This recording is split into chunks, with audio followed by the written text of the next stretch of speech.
Well, good morning, everyone, to members, to visitors, and to officers. Welcome to the Health Scrutiny meeting on Tuesday, the 28th of March, and welcome also to our listeners out in the wider world who are watching on YouTube.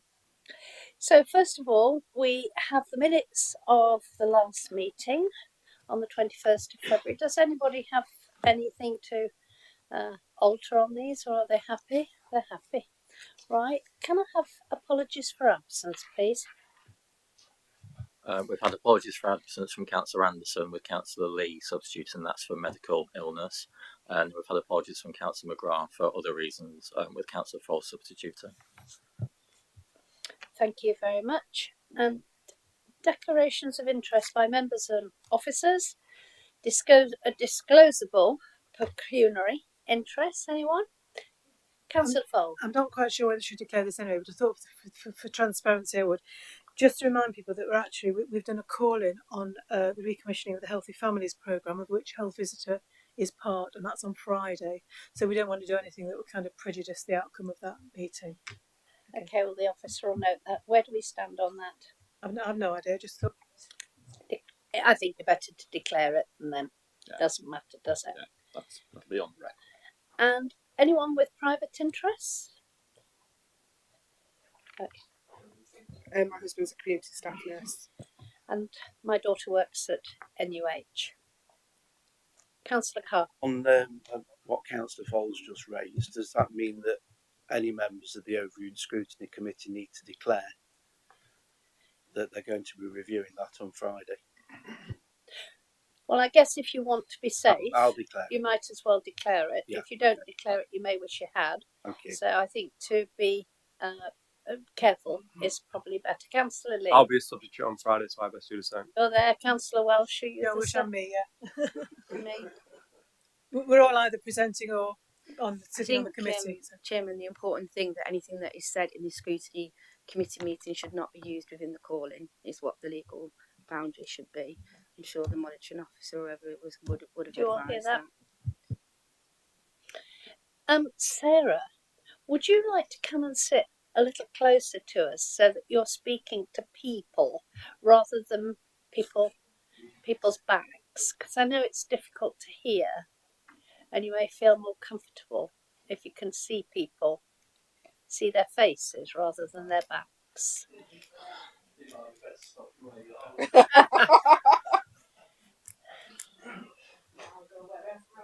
Well, no, you're not put anywhere, but I thought you might be more comfortable where you can see everybody than speaking to people's heads and backs. That's it. Welcome anyway.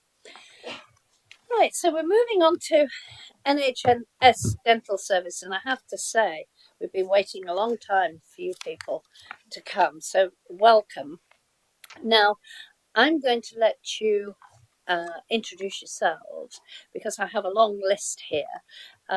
But we raised this some time ago that we wanted you to come, and the reason we wanted you to come was to explain why people out there can't get dental appointments. I think we all meet people who pull their own teeth out and stuck blue tack in and goodness knows what horrendous things. So we would like to hear from you how you're going to approach this. So it's over to you. Have you put your microphone on the right hand? Yeah. The right hand, yeah. Thanks very much for having us here. We've brought the full team out to introduce ourselves. My name's Caroline Golding. I look after dentistry across the whole of the East Midlands, of which Nottinghamshire is part of it. Hello everyone, I'm Jane Green. I'm a primary care programme manager. Good morning everybody. My name's Claire Haynes. I'm a commissioning manager for the East Midlands. Good morning, everybody. There you go. Eventually turned it on. My name's Adam Morby. I'm the regional chief dentist. I'm in this position 4 days a week and also a practicing dentist 1 day of the week as well.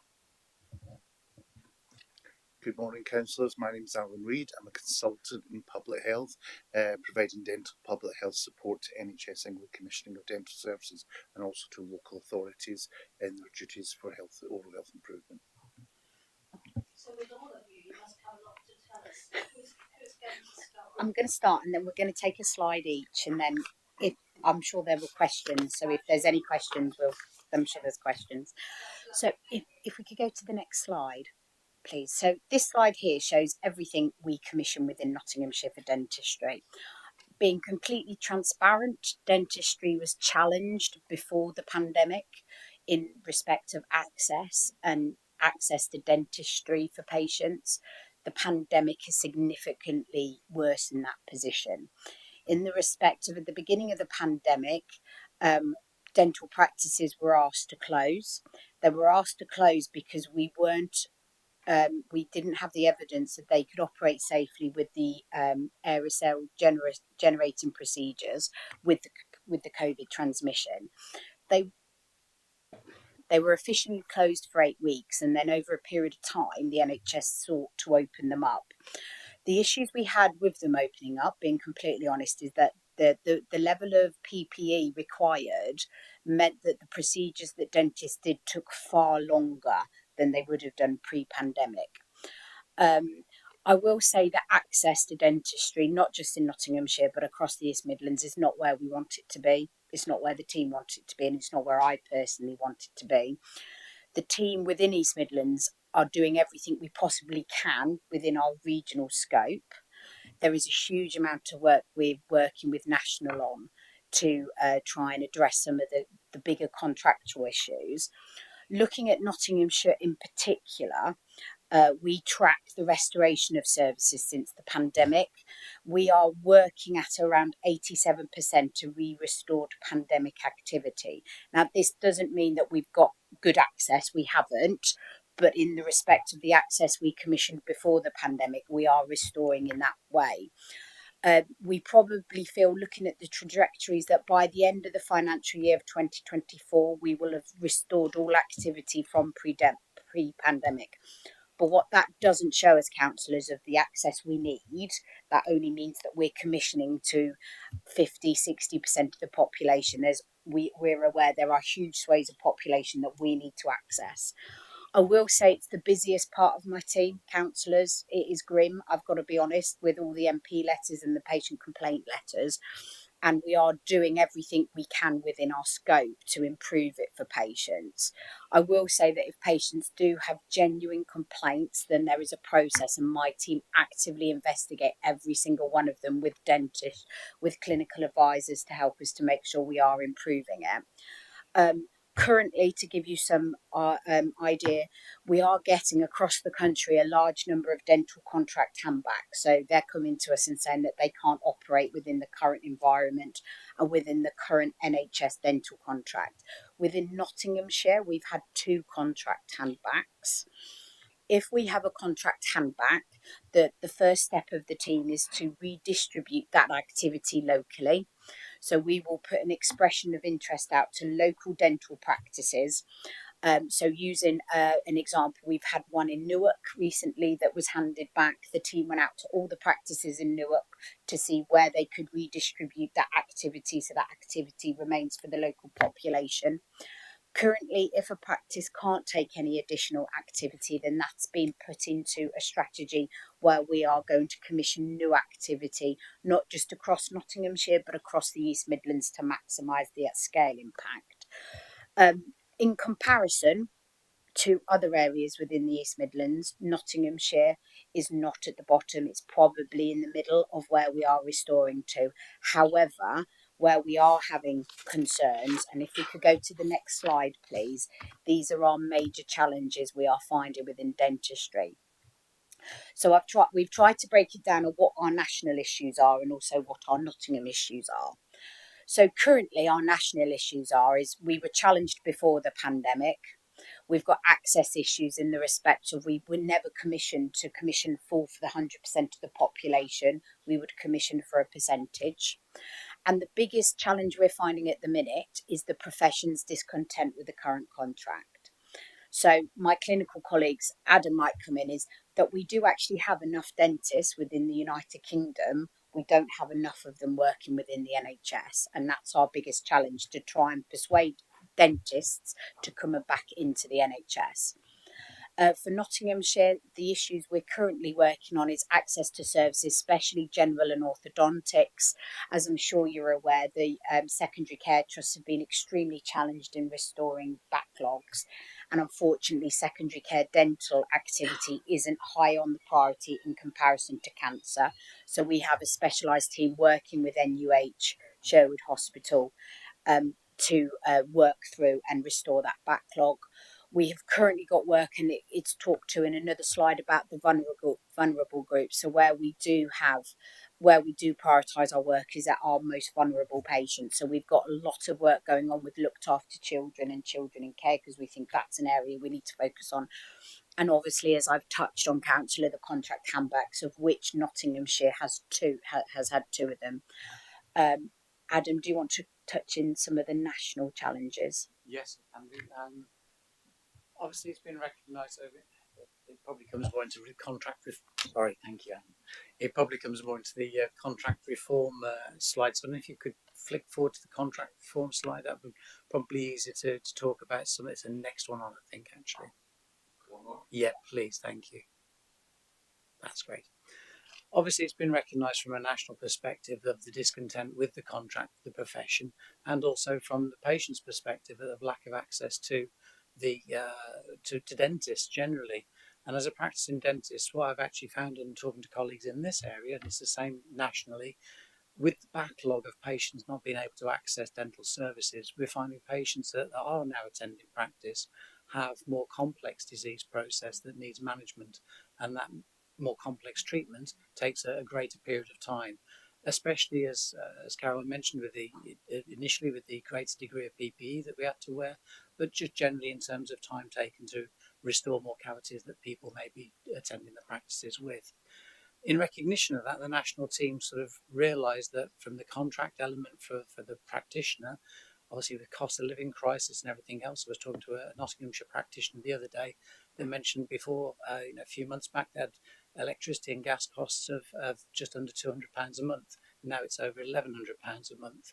So some of those practices are moving their business models to providing more private dentistry to actually try and increase the income to maintain their practices as viable businesses. Excuse me. And in recognition of that, the government has also, with their reform margins, has actually increased the indicative value of a unit of dental activity. That's the cost unit that a dentist is paid for activity. So that was actually increased from last July. And also they've recognised, because there's more treatment that's needing to be conducted, they've reformed the banding structure in which dentists claim that activity. So now there's a better recognition that when practitioners are taking on patients that are requiring more treatment, they get a high degree of activity rewarded for that to meet their contract targets. It's also realised as well that we've seen through the reforms that not everybody does need to be seen as regularly as they used to be. So we've got some patients that are very healthy mouths and not restored mouths that don't need to be seen every 6 months, because they're actually taking up space from patients that would need to be required to be seen for the treatment levels they have. So the recall intervals are now monitored that patients are seen at, so that we get an appropriate and efficient service that's delivered, instead of sort of blocking appointment books with patients that don't need to have that access. The reforms have also brought in the better use of skill mix. It's recognised that not all aspects of dentistry need to be delivered by a dentist. Hygienists and therapists are able to deliver courses of treatment now, so they can have direct access, open a course of treatment and close a course of treatment on the NHS, as they have done for several years in private practice. We've now sort of removed the barriers for that to happen in NHS dentistry. And we've taken steps as well to maximise access to other resources that are in practices. So some practices that do have extra surgeries that they hadn't devoted to NHS work have committed to doing extra incentives that one of my colleagues will talk about in a minute, and initiatives to open up and use the surgeries for longer hours during the daytime. And all of this as well, we recognise that through all of these times, patients have always complained about not having that appropriate information, of being able to find out where a practice is taking on patients. So it's now a contractual responsibility that each practice every 90 days has to update its website to actually say whether they're accepting patients and what types of patients they're accepting. So hopefully that is now a contractual arrangement, and it will be easier for patients to be able to understand from the website of all those practices what is actually the state where they can be seen. Thank you. No, could we go back a slide, please? Obviously, we've talked a lot about the challenges nationally, but actually, I wanted to talk about some of the good work the team is really trying to commission. So I'm just going to hand over to Claire. Thanks, Caroline. So, as Caroline said, we've tried to utilise several schemes across the Midlands to support patient access. I'll just go through some of the highlighted ones on the slides. So we've commissioned weekend access sessions. These were contracted to provide additional sessions, and we commissioned 40 of these sessions across Nottinghamshire County, and that equated to about 320 patients additionally being able to access care. We also have the dedicated urgent care slots during surgery opening hours, and we have this is to support the 111 service as well, where we're able to sign post patients directly to these additional dedicated urgent care slots. We've got 2 practices within Nottinghamshire County, and they offer an additional 25 urgent care appointments per week. These 2 practices are based in Hucknall and Mansfield. Oral health improvement funding has been jointly allocated between Nottinghamshire County Council and City Councils. An agreement for the spending of the funding is being discussed at the Nottinghamshire Oral Health Steering Group to assure alignment with the oral health needs of the population. We've also commissioned community dental services support practices. This scheme was designed to upskill general practices to provide high quality care for children within the scope of a general practitioner. This providing dedicated additional capacity to take the pressure off community dental services, so enable them to reduce their waiting times for the backlog of children needing care. We have 2 community dental service support practices in Nottinghamshire County. One is in Kirkby and Ashfield, and the other is in Keyworth, and they provide 4 sessions for this service per week. As been mentioned by my colleagues, there is a challenging aspect to dentistry in regards to workforce at the moment. This is a national problem, but obviously it is impacting Nottinghamshire as well. To support that, we've also commissioned the Golden Hello scheme for dentists.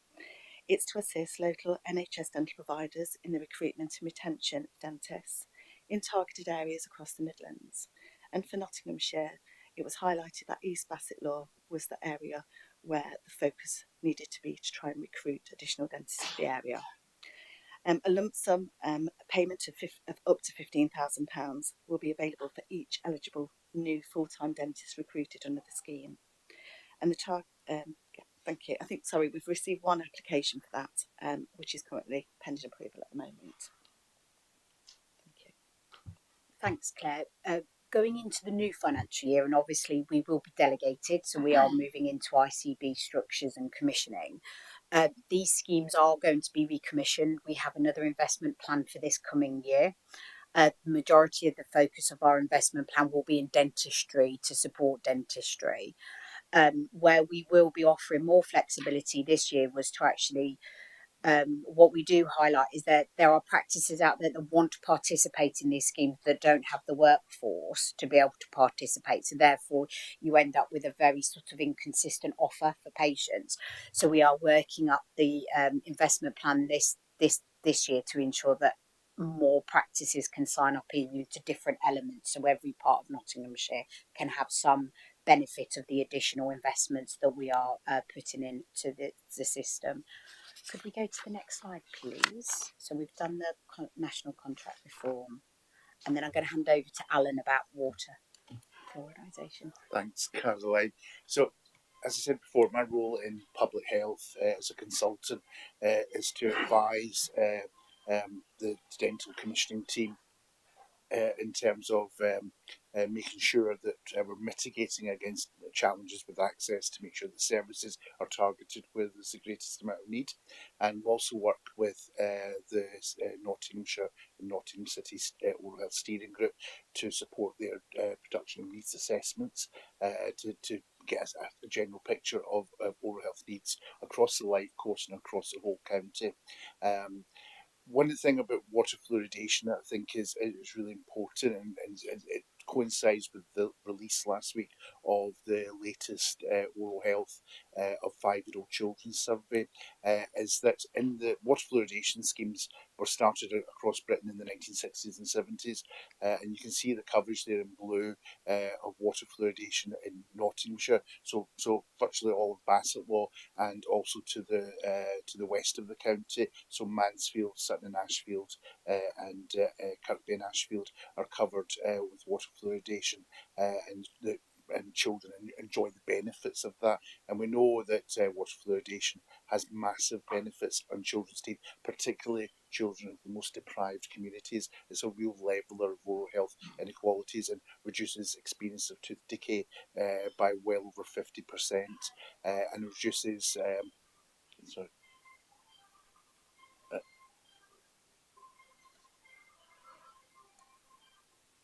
Thank you. That's all right. And reduces children having to have tooth extractions in hospitals by about 66%. So it's a really massive leveler of improvement of oral health for children, a level of health inequalities. One of the things that's important to note is one of the barriers to extending water fluoridation in the county was the fact that the way water is distributed in the county means it crosses over local authority boundaries, and there's a small but very vocal anti-water fluoridation group that are very vocal as well, and peddle a lot of myths and misunderstandings about the safety of water fluoridation, which is shown consistently to be a safe and effective of 1 part per million.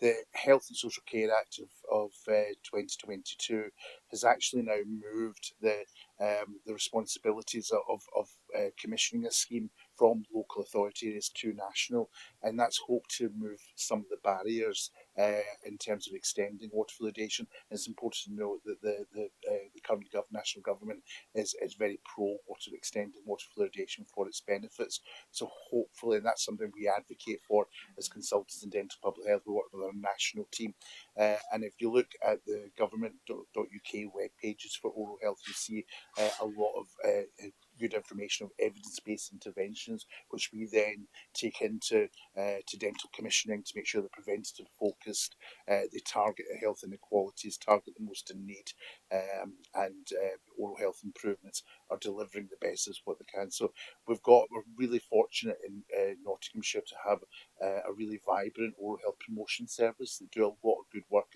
in the county, delivering these evidence-based interventions, going into schools and doing supervised toothbrushing across the county, fluoride varnish applications as well, and we've been able to commission oral health toothbrushing and toothpaste packs to our most vulnerable communities across the county to really mitigate against this challenging environment that we've got now currently with access to NHS dental services. Just to come back on the actual metrics, every 2 years, Public Health oversees and quality assures the delivery of a national dental survey that's carried out within each local authority, where a sample of 5-year-old children in reception year and year one have their teeth examined to measure rates of decay, and as I said, that happens every 2 years for 5-year-old children. The latest results that I put in the results here, and I see you've got it on page 20 with Councillor, the latest results have come out, and they've actually shown a decrease again for the fourth survey in a row. Rates of dental decay in children at 5-year-olds have decreased again. It was in the previous survey for across the county 19.9%, so close to 20%. 1 in 5-year-old children haven't had experience of decay. That's down now to 18.1%, which is a modest decrease, but we're actually seeing those decreases across each of the lower tier local authorities as well, with the exception of Newark, which has increased ever so slightly. And of course, you can see that that's one of our non-fluoridated areas. That's important because the survey was done over the pandemic period when children were away from school and at home, so there's a real risk of perhaps we'd see higher rates of decay because of snacking and interventions of toothbrushing, supervised toothbrushing in schools not being delivered. But it's really encouraging, I think, that we've not seen that that increase. So it shows just that I think the effectiveness of the combination of the areas that are fluoridated and our oral health promotion, delivering those evidence-based interventions, is really having an impact. And oral health in 5-year-old children is actually a good correlation between oral health of the general population as well. So I think going forward, what I want to do as public health is really continue that targeting of interventions and doing what we can to mitigate against the challenging environment that we have with access at the moment. Thank you. Thank you. Thank Dr. you. And then the Campbell. last slide is just some of the future work we're doing with the fact that in less than a week we are moving into an ICP structure. So I hand over to Jane. Thanks, Caroline. So as you can see, as we're moving into delegated ICB world from next week, there are future opportunities that we'd like to go through some of those. Because of the direction of travel, obviously that enables us to work more collaboratively with our key stakeholders, so we can actually look at the whole pathway for patients and actually sort of make those improvements. So we will be sort of transferred in from the 1st of July, but they take on delegated authority from the 1st of April. So we will be able to look at deliver place-based commissioning for the population rather than the wider footprint. To support sort of that integration agenda and keeping our key stakeholders updated, we've issued a number of briefings to keep people updated on the progress that we're making. That's been distributed to local authorities, directors of public health, as well as sort of ICSs. We've also re-engaged with our local health watch teams, and obviously their feedback is very valuable to us when we're looking at our commissioning intentions. And also we share intelligence of local concerns and difficulties with people accessing dental services. We also have local dental networks across the region, including Nottinghamshire, and they work collaboratively with our managed clinical network, which are where clinicians get together to look at particular areas of services, for example, urgent care or oral surgery, and special care. There are a number of others, and this involves sort of the integrated care systems, consultants in dental public health, commissioners, Health Education England, and clinicians. And we are there to look at how we can integrate and improve pathways. There are work plans that are in place with those local professional networks, and they would like to sort of get more involved as we go forward in the integration agenda into work streams like asthma, dementia, coronary heart disease, etc. So because we dentistry does have a part to play within sort of managing the whole patient. We have the investment plan that Caroline has spoken about. That's just going through our governance process at the moment. There are a number of initiatives to try and improve access and prevention. There are the two key priorities that we've got for this year going forward. We are working to an indicative budget at the moment of circa 12 million, but that is across the East Midlands. And when we come back in the future, we can give you a more detailed update about the investment for Nottinghamshire. Also, the other thing that we're doing is we're working with our secondary care providers and the national team getting it right first time. The focus at the moment is on oral surgery and how we can improve that pathway and reduce sort of waiting lists. The next target for secondary care next year is to reduce waiting times to 65 weeks and below. So we're going to be working with our trust to work, and that's across the region and nationally. Because we want to sort of reduce that unwarranted variation that we have within sort of those systems. So that just gives you a bit of a snapshot of the opportunities. I think the biggest thing is we have this opportunity to work collaboratively, which we're really sort of, really looking forward to doing that and getting that whole primary care and secondary care agenda working more smoothly. Thanks, Jane. So just to summarise, it's not where we want it to be. We know there are big access issues. The team is dedicated to working on them and actually making it better for every patient. We do feel moving into the ICB will unlock some of the boundary issues that we've had to try and bring the whole wider networks of primary care together. So not just dentistry, but optometry, pharmacy and GP all working together to get the patients in the right place, so their front door experience of the NHS is better. It is hard for the team when they read the complaints. I read the complaints letters we're getting from patients that have had to take their own teeth out and are struggling, and we are committed to try and doing everything we can. It's going to take us 2 or 3 years, I would suggest, though, to be completely transparent, to get it to be where we need it to be, councillors. Well, thank you. Thank you to all of you for that briefing. I'm going to open it up in a minute. But the fact of the matter is, you're showing here the services that you can offer, even picking up on dementia, mental health, goodness knows what. The fact of the matter is, people can't get appointments. So it doesn't matter what you can pick up, they can't get appointments. So my question, and I'd like to be convinced by what you say, you're saying the waiting lists will take 2 or 3 years to come down. People will have rotten teeth by that time. And why did dentists put notices on their doors, which is all round the town I live, that it's only private patients? This occurred, as far as I can see, when COVID hit. So what made them feel that they needed to have more money and take advantage of COVID?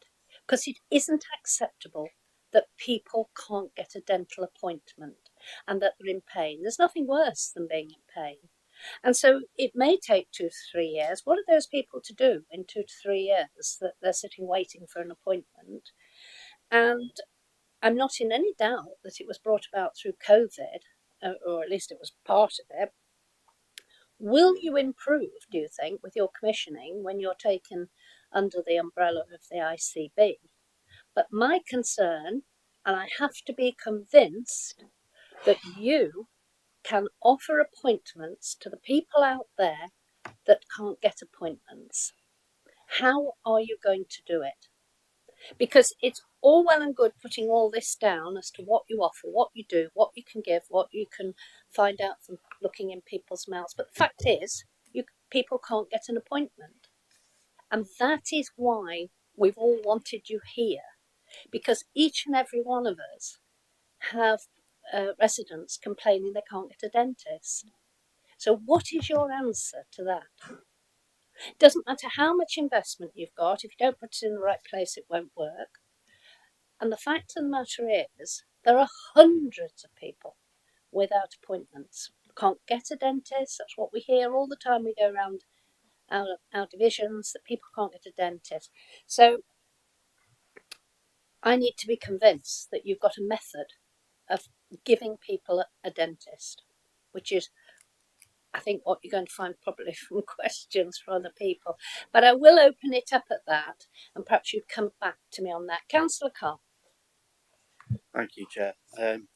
First of all, I'll put you a bit at ease. I'm really pleased that you've acknowledged that dentistry isn't where you want it to be. And I think that's probably because we do sit here sometimes and we do get presentations where they try to convince us that everything in the garden is rosy when it's clearly not, and you've not tried to paint that picture. So that's a big plus in my eyes that you've done that. Just some headlines, and it's not just Nottinghamshire, it's everywhere. DI dentistry on the rise, The Guardian. NHS dentistry at breaking point, the British Medical Journal. People pulling out their own teeth, The Independent. And, these are just some of the headlines that you see. And it does happen. I've come across several people who I represent who have actually pulled out their own teeth, which must be dreadful. The map on page 46 is showing the area where my division is, Broxtowe, is having nearly 1 in 5 people with tooth decay. And that has an implication for health services in general, because you will know that gum disease, for example, can lead to very serious heart conditions. So that then impacts on the NHS in general. With NHS appointments scarce at the best, and in some places across Nottinghamshire non-existent, people are being forced to spend hundreds, if not thousands, on private dental care. Now, as I've said, people are resorting to DIY dentistry, and this will have a long-term detrimental impact on health of some of our poorest residents.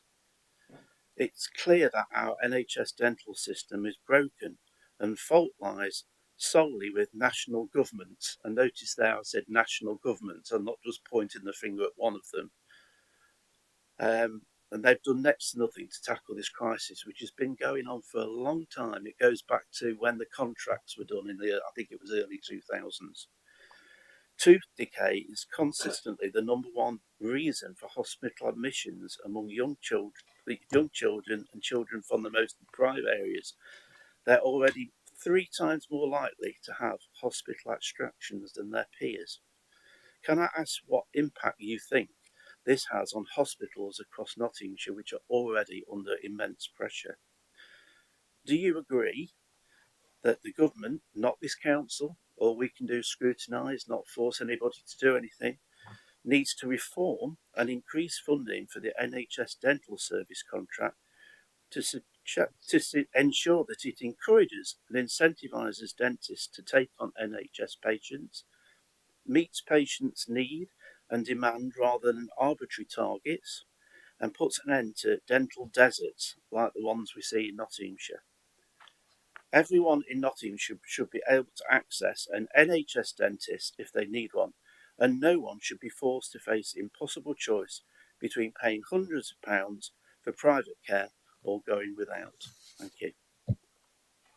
Thank you. Would anybody Yeah, come forward and answer there? I'll respond first of all. Right, good. If that's okay, sorry. As a practicing dentist, I couldn't agree with you more. Everything you've just said is 100% correct. The contract isn't delivering the dentist to deliver a service. Oral health is associated with 57 non-communicable diseases.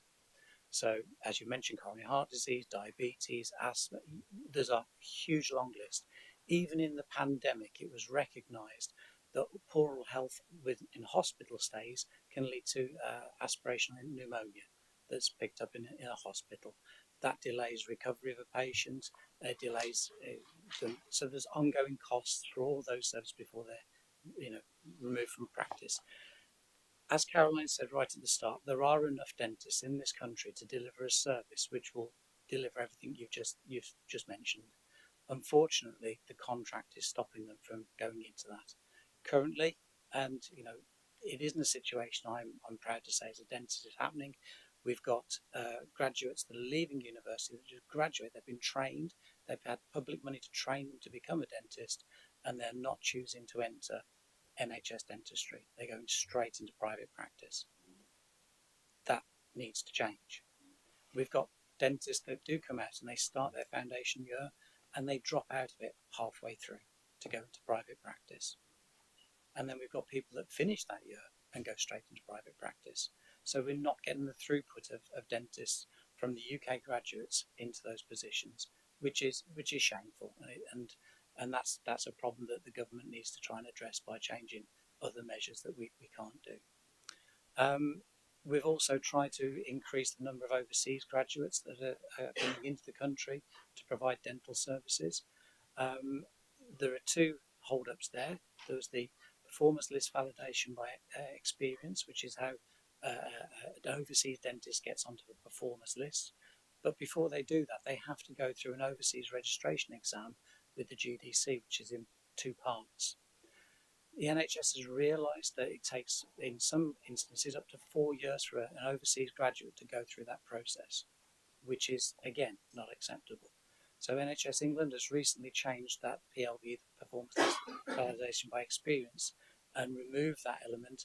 So that's removed one of the barriers, but we do need the General Dental Council, who is the regulating body of dentistry in the UK, to change or do something with their overseas registration exams to allow the backlog. There isn't a backlog for Part 2 exam.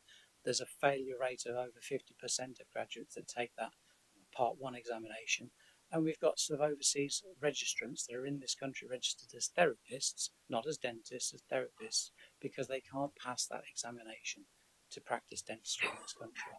So we're limited with workforce, and as was recently mentioned at the Parliamentary Scrutiny Committee, there's 4 issues and 4 problems in dentistry.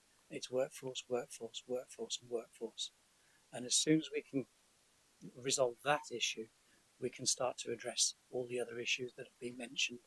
And that is the difficulty we're up against with NHS England, trying to rectify and provide a service for those patients that are desperately needing care. It's not the situation we'd like to be there. And as a professional that's entered a profession to try and help people and treat people, I'm doing my darndest, but we're fighting a losing battle at the moment, unfortunately. But looking at the predictions of figures and where they're going, the 24-month figures, so for the number of people that were seen in a 2-month period on the NHS before the pandemic, it looks like predictions are projected towards the end of this year we'll be back at those same numbers of levels of patients being seen. But it doesn't address the issue between now and then, as you've rightly said, of the people that are in pain trying to gain access. But we are trying to make every other provision to try and help that by putting prevention measures in and trying to work with every other means possible that we have, that I know perhaps isn't directly addressing the issue at heart at the moment, but it's the best we can try and do at the moment, and it's everybody's working to 110% behind the scenes to try and achieve answers for patients. Thank you for that. I guess it's as frustrating for you as it is for the people out there who can't get appointments. I'm moving on to Councillor Lee with a question. Can I ask everybody to be fairly succinct, because I'm just conscious of time? Councillor McGrath, you came a little bit after the meeting has started, and if I recall, you normally declare an interest. Would you like the opportunity to do so? Thank you, Chair. Yes, I will. Yeah. Thank you. Thank you. Can I just say I'm substituting for Councillor McGrath, so he's not actually part of the committee this I morning. realise that, but he normally gives an interest, and I thought he might like the opportunity to do so, but I realise he's not a member of the committee. I just want to be right.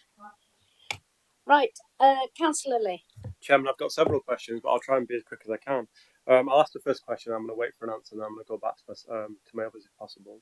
Isn't it not true that if the NHS contracts are increased, that the private sector will not then increase their prices because they will want to keep hold of their staff and not lose them to the NHS? That no matter how much the government pay, the prices will still increase in the private sector. From figures that I've seen from 2014, it was 48.7% of people using private care.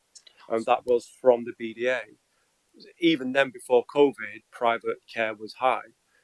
Are you telling me that if the NHS was paid more money by the government, that this would go down and more people would use private? Or, from my experience, is the people that are working in private care will just see their wages go up to try and keep them where they are, and things probably wouldn't change. Could you answer that question first, please? I think it's a very good question, and it's a very awkward one to try and answer. Being totally honest, if we could wave a magic wand and we could increase the NHS contracts to a position where every practitioner was happy with the money they were receiving to maintain their business, there would always be an element of the population that would want to seek their services from private practice. And how that would change the different balances, I really couldn't say. In terms of staff retention, it probably would help if practices had more money to pay staff from their contract values. But again, we're trying to do everything we can for staff and give them better career options within the pathways to try and make them feel valued, respected, and want to stay. I appreciate that, because as we know from the children's service perspective, when the county council increase how much we pay our carers, it's then matched by private. That means that we're constantly chasing each other. That just means people end up paying more money. That's my concern. Now, going back to what the reason I was going to say is I was in the military, left military in 2007, officially left NHS, the military dentist in 2013. I saw a dentist my first year in the NHS, and I was let go because I missed one appointment, even though I paid for the appointment up front, but couldn't attend. They then took me off. It then took me 9 years to see a dentist, and in the end, I had no option but to seek private dental care due to having fractures in my teeth due to being blown up. it cost me £1,000 to see a private dental care, and I had no chance of getting on the NHS. Now, I'm not the only person who, luckily, I get paid a military pension, so I was able to do that. But there'll be lots of people that we represent that just will never have the ability to ever go private. So we need to do more.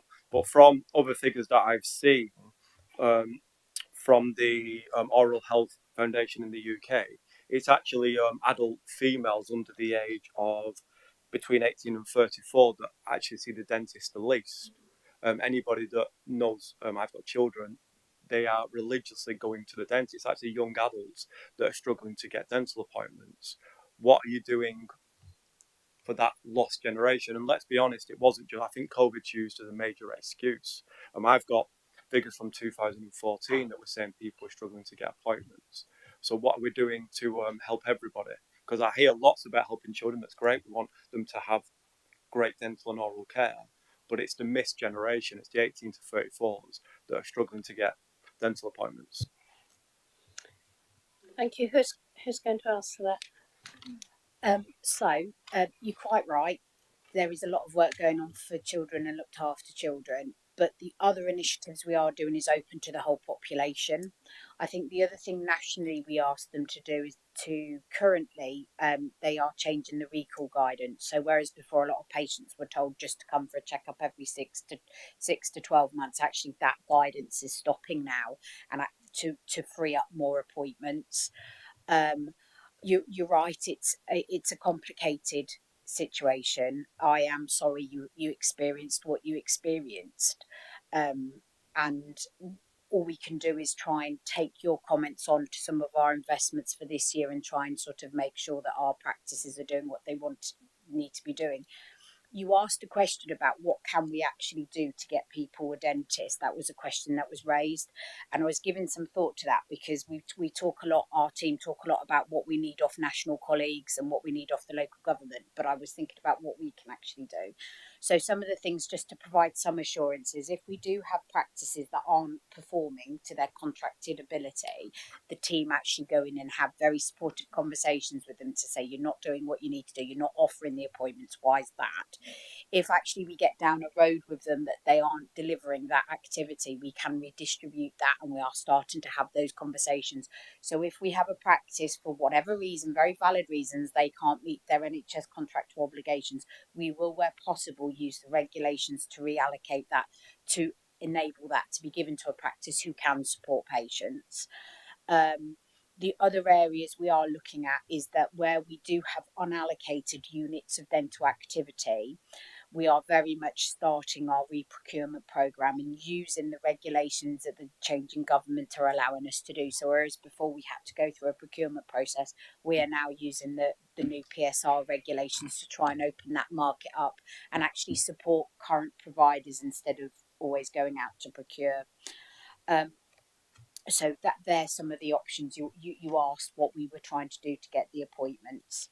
The focus this year will be very much urgent dental to make sure that, like, when patients have a broken tooth or they're in pain, we do have somewhere they can go. I have to be completely transparent. That may not always be local. I can't guarantee that we would get something in Newark or in your local areas, but we will be doing a lot more this year to try and shore up and support those services. So if when a patient is in their most at need, we can provide them some form of care to reduce their pain and suffering. Thank you very much. Councillor Wilmot, can you keep your questions succinct, please? Oh dear. Can I first of all thank you all for coming today and for all the specific information you've given. It's been really mind-boggling. Lots and lots of information, but as many of my colleagues agree, very few answers. But you do recognise that the severe challenge in dentistry in Nottinghamshire and, of course, in the whole country itself. In August last year, the Upload Dental Service came under even more strain due to the Bupa Dental Care on Portland Road in Hucknall suspending its NHS patient service due to lack of availability of NHS clinicians. The practice on Portland Road is now only providing care for private patients, while their registered NHS patients were told that they need to find another dentist as the practice can no longer offer any NHS services at present.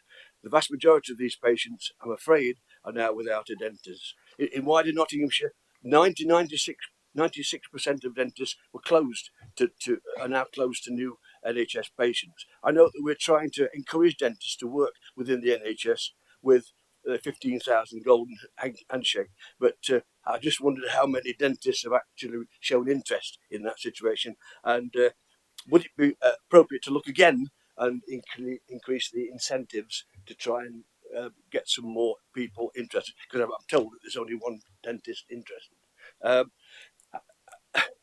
We have to ask. We have residents completely avoiding the dentists at the moment, not because they're afraid of the pain, but because they're frightened to death of the prohibitive cost. This has to be made worse because of the cost of living crisis. Where NHS residents are registered with their dentist, they simply can't get an appointment. It isn't working, and you even said that yourself. Would you agree with me that the dentist system, NHS death, is completely not working? The statistics are contained in the appendix shown. It's the poorest residents that are victims of decay in NHS dentistry. Access to dentists is just one of the health inequalities that exist in this county, as your appendix illustrates. And Ashford District Council are currently in advanced discussions with partners, including the NHS, to build a Cavill Super, all under one roof, Cavill Centre on West Street in Hucknall. Would you agree with me that this would be an ideal location for Councillor NHS Wilmot, dentists? can we keep it to a generic question, please, I- and not And take now comes certain my areas? questions, Chair. Yeah. And I think we'll get those answered because we need to move on. Let's Yeah, deal with what you've already asked, but please keep your question generic and not talk about individual parishes. Otherwise, we'll be here all day while we're asking questions not just for your area, but for the whole of Nottinghamshire and how they're affected. I just wondered what the dental practices what reasons the dental practice can give to removing NHS patients from dental practice patient lists, and can the patient appeal on this decision? And the governing body that is making the. Thank you. Let's move on now with some answers. Thank you, Chair. Well, if I just come back on the question about lists, there's no such thing as a patient list for registered patients with dental practice. That doesn't exist, I'm afraid.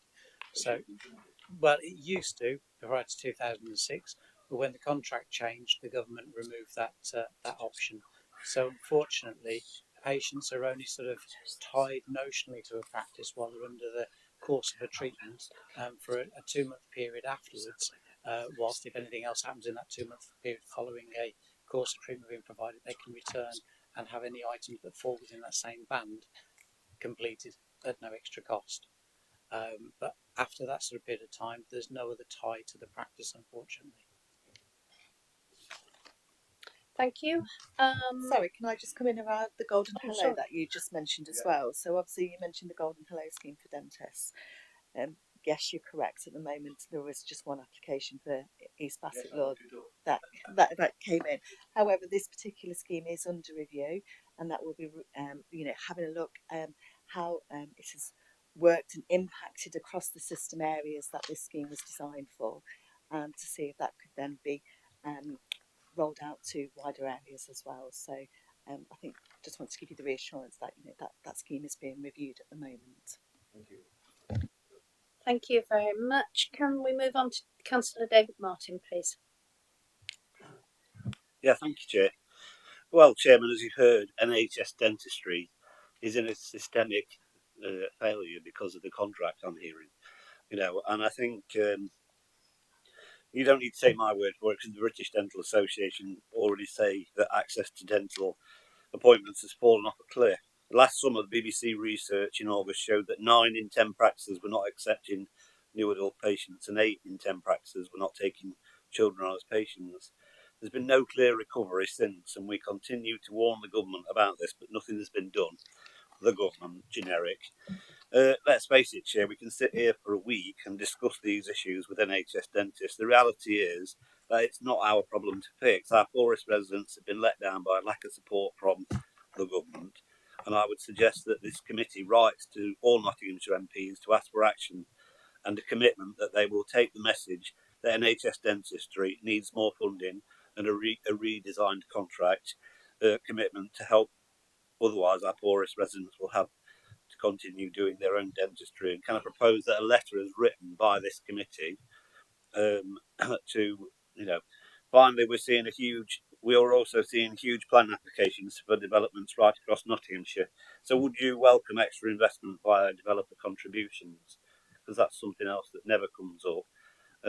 And anything that helps fund this situation would be better. And I just think, as we've heard from all of the people from the dentist word, I thank for coming, they're under the cosh because of they're constrained by the legalities of the system that they have to work under. Yeah, absolutely. I think where we will sit with that, if others agree, is these people have come to explain today where they are with the situation.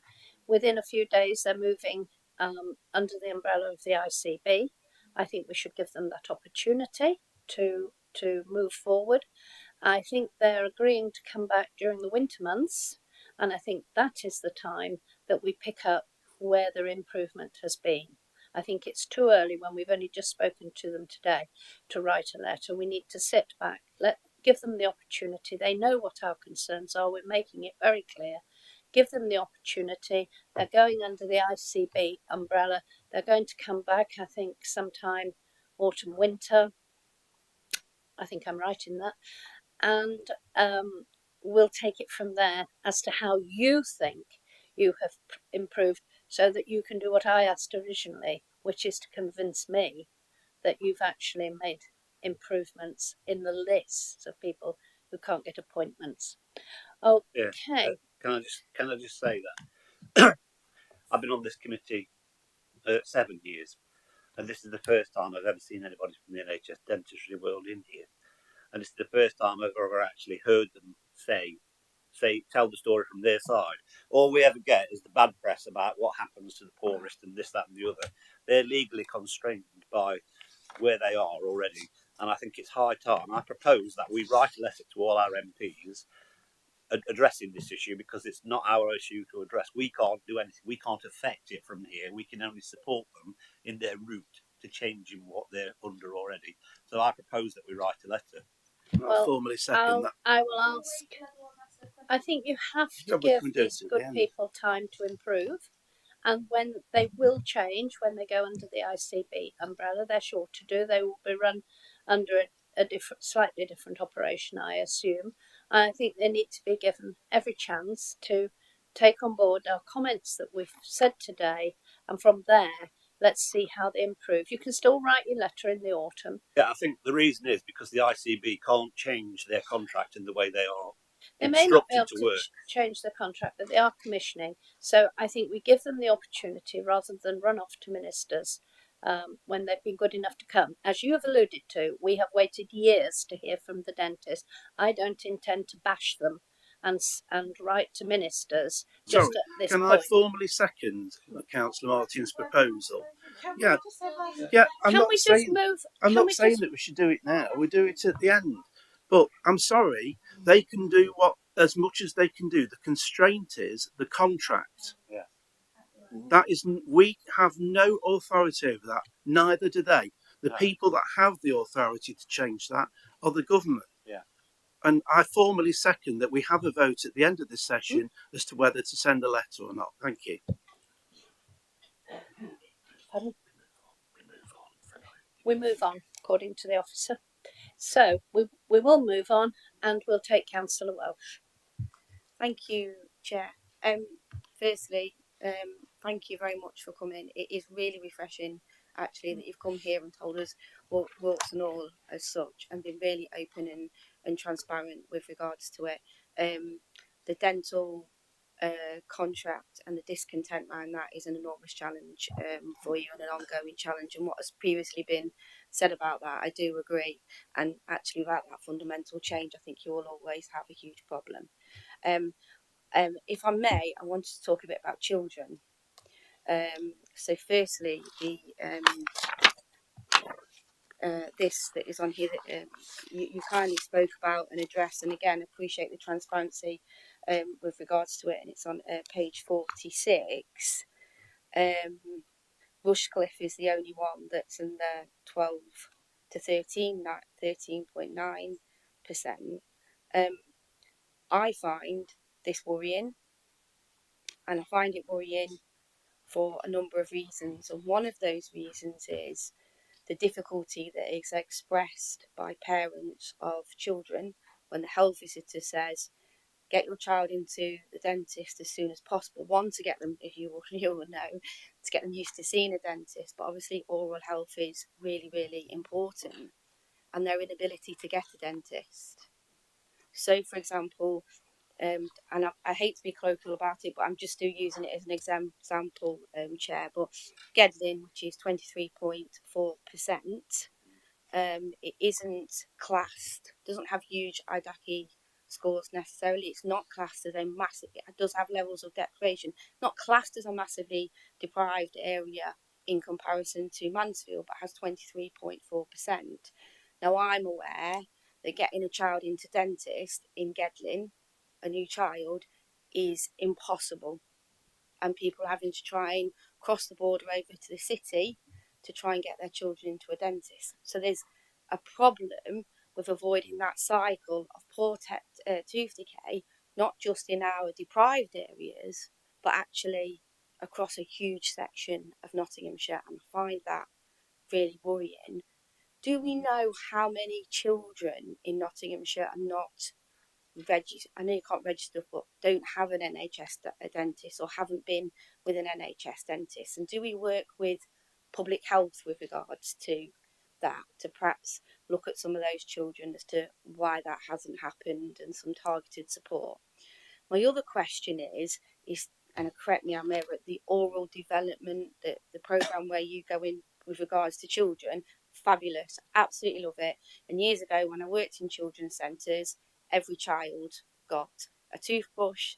I think it was a bear or something that had the teeth, and they went through it, and someone came in and brushed their teeth, etc. And it was absolutely fabulous. And every child went home with a toothbrush, some child-friendly toothpaste, and a book that was about brushing teeth. And that might sound like nothing to some people, but it was absolutely fabulous. Given the map in Nottinghamshire, what can we do via yourselves, via public health, and via the council to make sure that every child gets that? Because if we're looking at these figures, and you're right, it's decreased. But if you talk about the dental contracts, talk about the fact that there's huge challenges with regards to accessing dental services, and there's a problem. What can we do collectively to ensure that children get that knowledge? And how do I talk about it? Even the healthy eating aspect of it. What damages your teeth, what doesn't. I talk about my son all the time about it, but not everybody does. So it's that wider picture with regards to children, because I'm concerned by this data with regards to under fives and the decay issue in Nottinghamshire. I'm concerned that people can't get their children into an NHS dentist. That's a massive concern, huge concern. Very, very, very, very, very worried about that. But also, as a proactive response, is there something more that we can collectively do to help with film down these figures with regards to education and support, public health, our health visitors, our children's centres, all of those people? What can we do more together to help that stop from happening? And again, thank you for coming. You've given us a wealth of information today. Every day is a learning day. I've learned a lot today. So thank you for that. But I really wanted to, a lot of people have said what I was going to say already, but I really want to focus really on children and that those early years of getting into that habit of brushing your teeth, oral health, oral care. And for me, these figures would suggest it's not just a deprived area issue, it's larger than that. Yeah, absolutely agree. You do see deprivation, and oral health is well established as correlated with deprivation. I think what you see is the difference with Rushcliffe and with Gedling and child decay rates. we've seen that pattern and that disparity consistently in the previous surveys as well. And actually, the latest figures that's just came out last week has actually taken Rushcliffe down to 10%. So it's gone down. So that Gedling has gone down slightly, but not nowhere near the same amount. So there is something happening here in terms, and we know it. I don't think it's fully explained by deprivation alone, but I think it does play a part. And obviously, these two areas don't enjoy, the children there don't enjoy the benefits of water fluoridation in Gedling or Rushcliffe as well. And we know if that area, both areas were fluoridated, we see the maximum gains in Gedling. Obviously, tooth decay levels have been consistently lower in Rushcliffe, so it would benefit, but the reduction would be less. It'd be much greater reduction in tooth decay in 5-year-olds in Gedling if water fluoridation was introduced. As I said before, we've got a really thriving oral health steering group, joint steering group between Nottinghamshire and the county and Nottingham City, and a really active and well regarded oral health promotion service who go around targeting schools, particularly in the most deprived areas, and they work across the breadth of health and care. So they do work with health visitors, with schools and community centres, and the voluntary sector as well, to target children. But yeah, there's always more that can be done. And I think, what's encouraging, as I said before, is the mitigations that the Oral Health Steering Group funding has came down from, passed over through Section 256 agreements from NHS England to the local authority. We've really been driving that in public health and providing the oral health promotion service with funding as well to increase the reach. So yeah, I think it is a worrying picture. I think if water fluoridation, and we all became advocates for that, and that moved from local control of that to the national control, I think is going to be really remove some of the barriers for that. And I think if we were to get water fluoridation in these areas, we'd see that disparity in the difference in childhood decay coming down, because we know that it has much more effect in our more deprived areas than it does in our less deprived areas. I think just to add to that as well, I mean, obviously, with that funding that's handed across, toothbrushes and toothpastes are handed out to patients. And also in practice, yes, there is the difficulty with access at the moment, but dental check by one is a crucial time, not just for seeing a young patient coming in and trying to get them used to that new environment and sounds and noises and everything else, but it's also that opportunity to speak to new parents and give those new parents all the advice and care that they need for their new child, basically. And that's the opportunity that's being missed out on as well, basically, at the moment, with the lack of access that's for those types of patients. But just coming back to something that Councillor Martin mentioned as well, sort of in passing, if the area is having a great deal of development and there's more people that will be put into housing in this area, it's only going to add to the problem and detract to it. So even if we could work together, and as you suggest, I think some sort of development contribution or developer contribution, if there's any way that, because I was talking to a practitioner the other day who wanted to start a practice in the High Peaks area, and the investment costs for setting up a practice, because this really relates to new entry to market, the amount of money that's required to actually set up a new practice is in the hundreds of thousands of pounds for the equipment and costs and everything else. And if there was mechanisms that developers could help in that respect, that would really be advantageous to any new development in an area.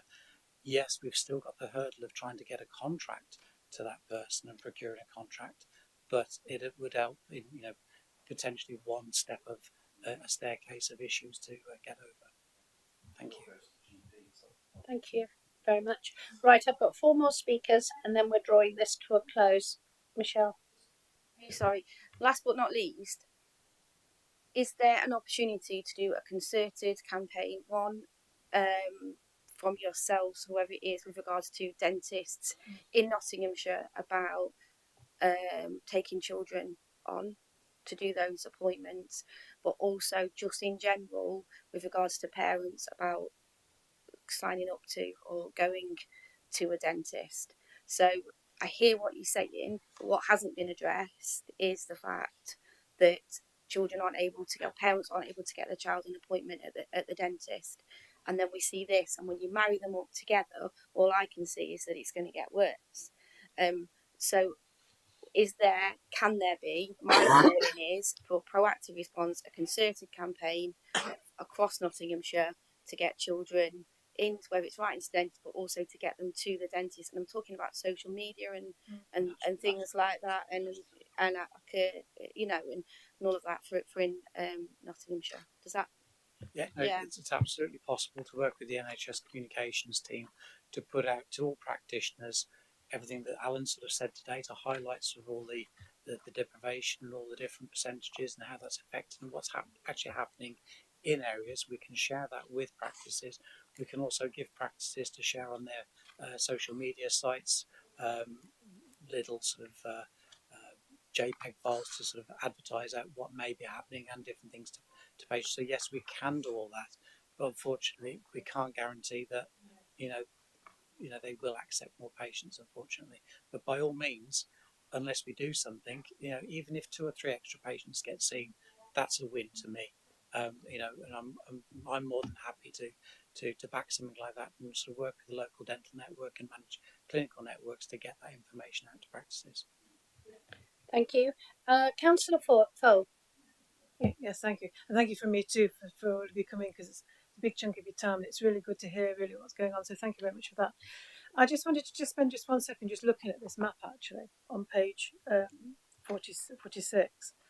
I think we get so used to the huge inequalities across the board in terms of health and patient wholeness that we look at this and think, oh, here we go again, Rushcliffe's okay and Bassett Law's not. And I just think we need to take the time to realise how serious this is. In percentage terms, twice as many children in Bassett Law, Mansfield, Ashfield and Gedling are experiencing a tooth decay compared to Rushcliffe. That's appalling. And I just think we really need to get that message out across the board. And I think one of the big things here is actually to get the message out to hard to reach or rarely heard. And I know you agree with, and what you just described in schools, that sounds absolutely brilliant. And I think we just need to do much, much more of that. And I think perhaps as a partnership. And the other things I was going to say as well is, point 2.4, this is something I didn't know. Dental practices are responsible for patients who are undergoing treatment under their care, but once complete, the practice has no ongoing responsibility. I was quite shocked by that.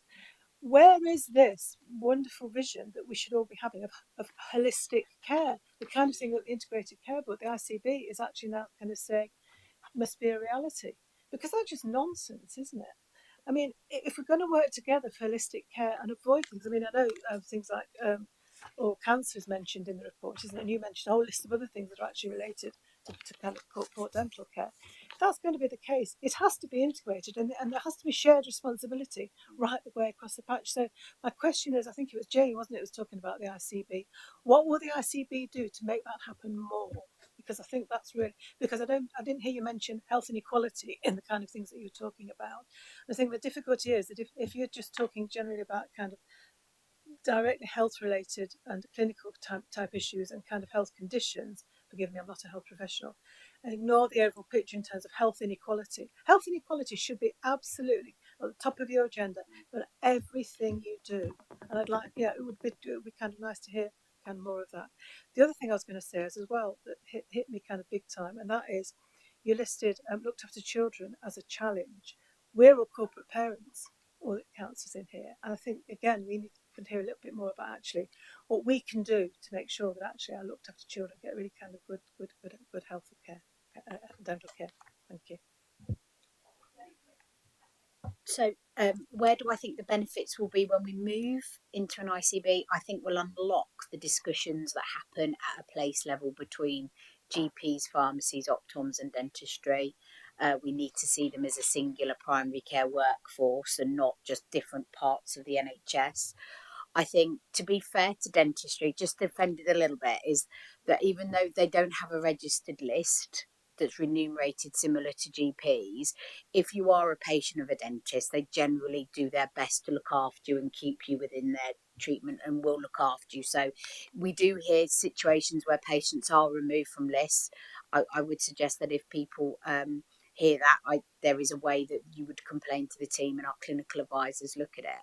So where do I think the benefits will be is when we start that place level conversation to really target, well, how do we get those toothbrushing support to patients, as you were saying, in Gedling and other areas? How do we unlock that? How do we start working with our local health visitors that go day in, day out into our residents' homes? So I think they're the benefits of it. And I think that will be the first part of a longer term plan for every ICB, not just Nottinghamshire. With regard to looked after children, we have got specific work streams on this because we know that the challenges faced by those children are significant, not in where they live and where they end up being looked after as well. So we do have specific schemes to support them and have put a lot of support into dental practices to support that population. The other area we're looking at for looked after children is our community dental service plus practices. So we commission community dental services across every ICB, including Nottinghamshire, and we've recently rolled out a pilot where certain dental practices are support practices, so they have received training, they receive professional support from the specialist services. We are looking at running that out further across Nottinghamshire, so every place level has a practice where we can refer patients in who may need slightly more care or where the looked after children can go. So it is a real priority for us. One of the fellows that's working with me this year is a paediatrician from the dental hospital in Birmingham, and she worked with Lucy Ramsdale prior to the pandemic on trying to set up a national toolkit with respect to looked after children. As part of their initial sort of assessment when a child first comes into care, dental is quite a part of that. So we've been working with all the health and social care teams around the Midlands basically to try and standardise a form that's available that can go with them to a practitioner. So if they can't find a practitioner of their own volition, through those health and social care teams, this is when, as Caroline mentioned, we've got the CDS support practices that will be able to act as a plan B to give them access for those assessments to take place, which will become part of their care package record basically that will then sort of follow around with them, so there will be a paper trail of what assessment they have done for dentistry and what treatment needs they've had or needed to have, and that will follow them. So that's a toolkit that we're currently putting out across all of the local authorities to try and sort of standardise an approach of care. Does that extend to parents as well? Yes, obviously, yeah, that because obviously we've got people in care up to the age of 25 or more basically, so we're trying to sort of cover all bases with that as well. Thank you very much. Now we have the Vice Chairman. Thank you for a really honest and informative presentation. I think, Caroline, you mentioned that 6 monthly and yearly appointments were changing, so it would clear some appointments up. My worry is that if we're moving to more emergency care and less preventative, are we going to have more issues moving forward if we're not addressing people and seeing people more regularly? The national team wanted to change this recall was because practices were calling relatively healthy patients in and using those appointments and that activity, whereas actually it could be re-looked at for patients in pain or the children. And I think they've done a huge amount of research, and I'd have to look to Alan and Adam on this, but they've done a lot of research that actually it will be benefit for the whole of the population in relation to the amount of units of dental activities that we commission, the recall interval. Yeah, that's right. There's actually nice guidance on recall intervals and a drive to have it oral health risk led for individual patients. So each patient would have an oral health risk assessment that covers tooth decay, gum disease, all manner of oral health conditions, their oral hygiene as well, and then past dental treatment requirements, and that's calibrated into a risk score, and that dictates whether they need to be seen perhaps even 6 monthly, perhaps even more 3 monthly if they've got serious high risk, but actually extends all the way to every 2 years. And studies have shown that actually that does not impact on the oral health long term of people that have the best oral health and the best oral hygiene. So it is well studied and follows nice guidance. And the drive for us is really to implement that, because as Caroline says, we know there's still a lot of procedures of low clinical value happening in dental practices that could be redistributed to need as well. No, thank you. Thank you very much. Can we now move to Councillor Adams? Thank you very much, Chairman, and thank you again, ladies and gentlemen, for coming along today.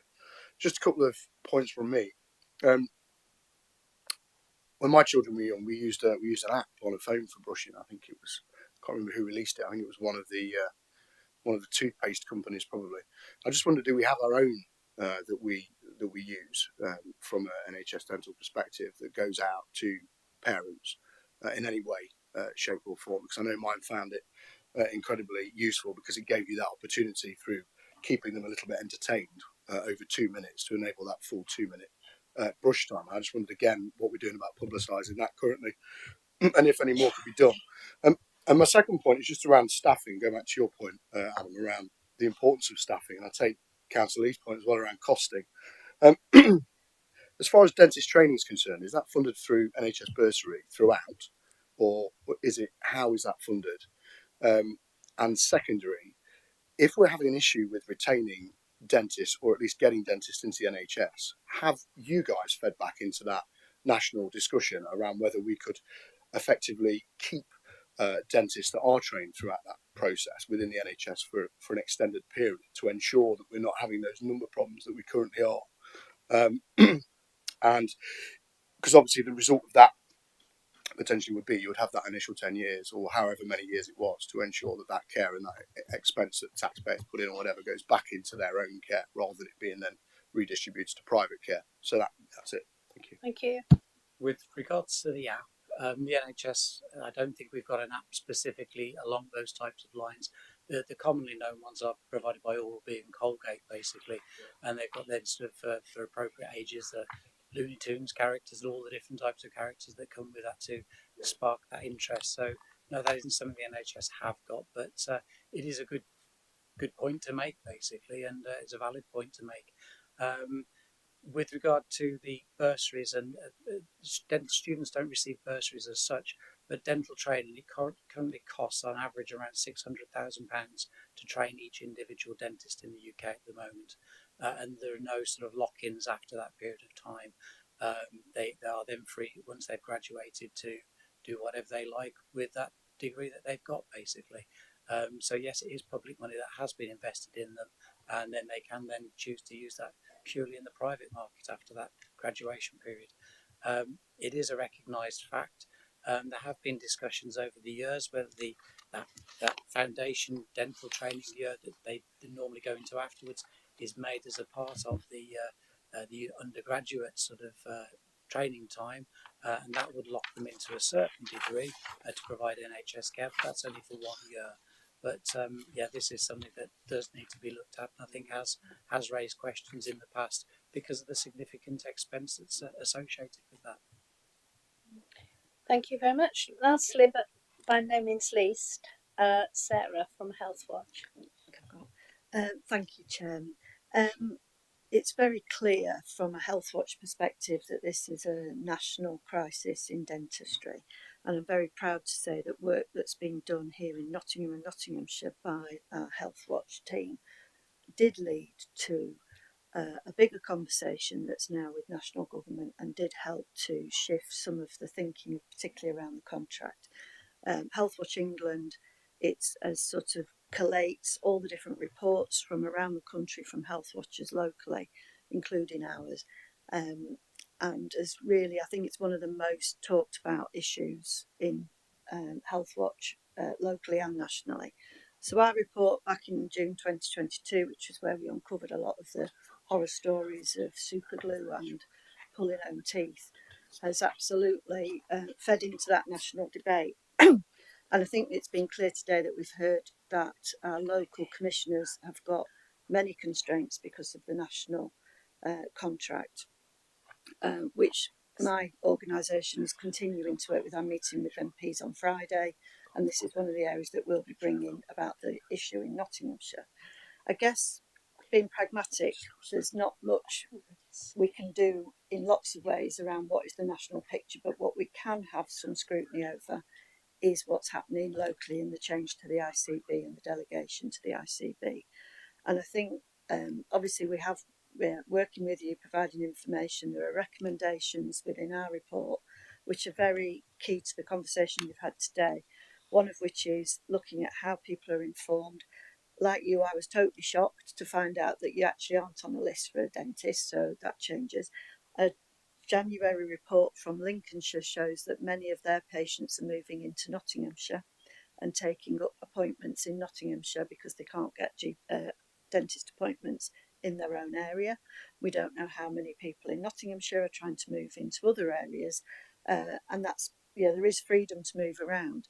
But I think it is interesting to understand who's using the actual services here in our area. And the issue around health inequalities, extends beyond children. And, if you tried anybody to get somebody in a wheelchair into a dentist appointment, that's one of the hardest things to do, whether that's private or NHS. Learning difficulties, neurodiverse patients, dementia, homelessness, there's so much there. And I think this is in the gift of the creativity of this team that are here today to look at what you can do. You've given us some very helpful initiatives that you are going to be trying, that will be things. So obviously coming back in the winter would be really helpful to see the progress of those. But what I'd really like to see is how the innovation that can be created, because it's now in the hands of the Integrated Care Board, to look at a systems approach would be really valuable, and for this committee to hear what improvements have been made with what we've got.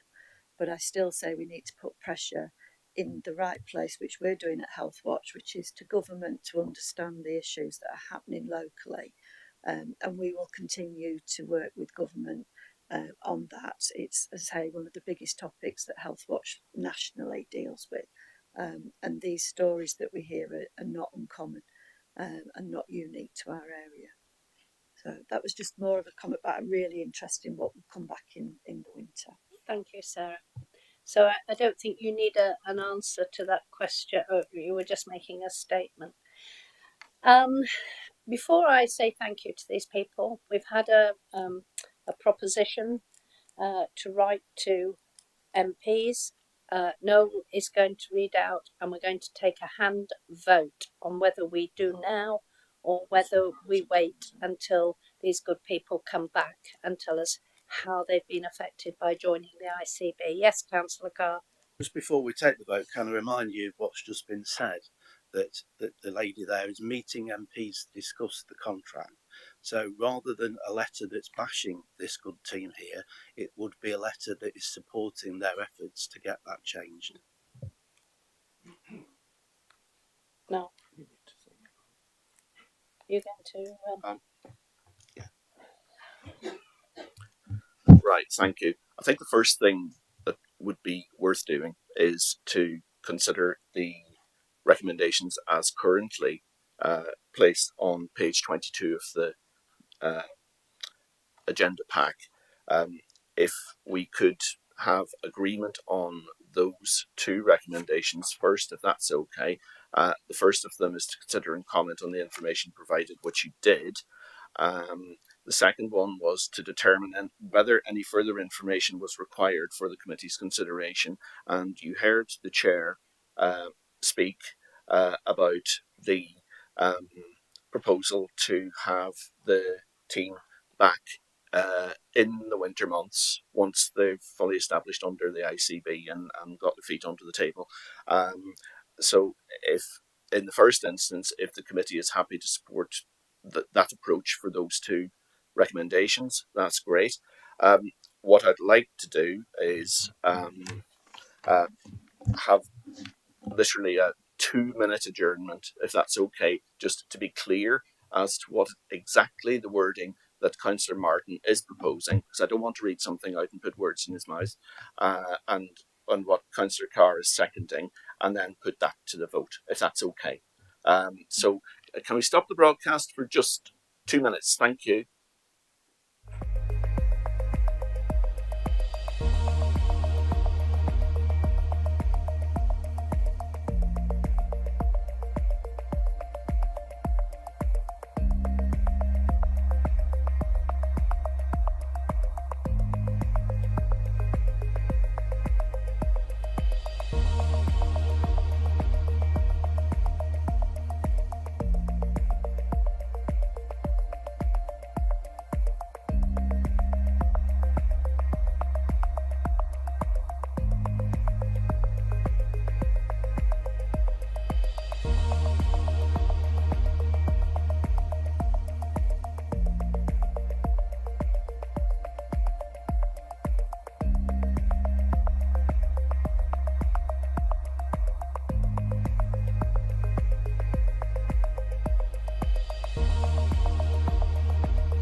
Oh yeah, it's me again. So we have a proposal for a third recommendation, which says that the chairman of the committee writes to all Nottinghamshire MPs requesting their support in reforming the current NHS dental contract, in order to help improve access to NHS dental services. That's formally proposed by Councillor Martin and seconded by Councillor Carr. Thank you. In which case, can we go straight to a vote, please? All those in favour? That's unanimous. Thank you very much. Apologise, my chair. I do have to go to another meeting.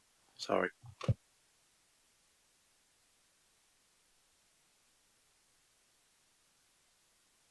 To all the visitors today, I think you've realised we've all appreciated your honesty with what is a very difficult situation you find yourself in.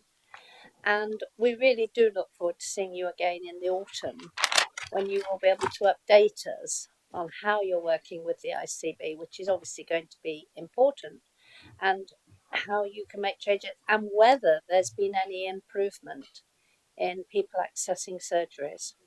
So thank you very much. Hope you don't feel you've had too much of a grilling. No. We'll look forward to seeing you in the autumn stroke winter. Thank you very much. Cheers, thank you all.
Questions. So, who's going to start? So I'm Kerry Adams, Senior Public Health and Commissioning Manager.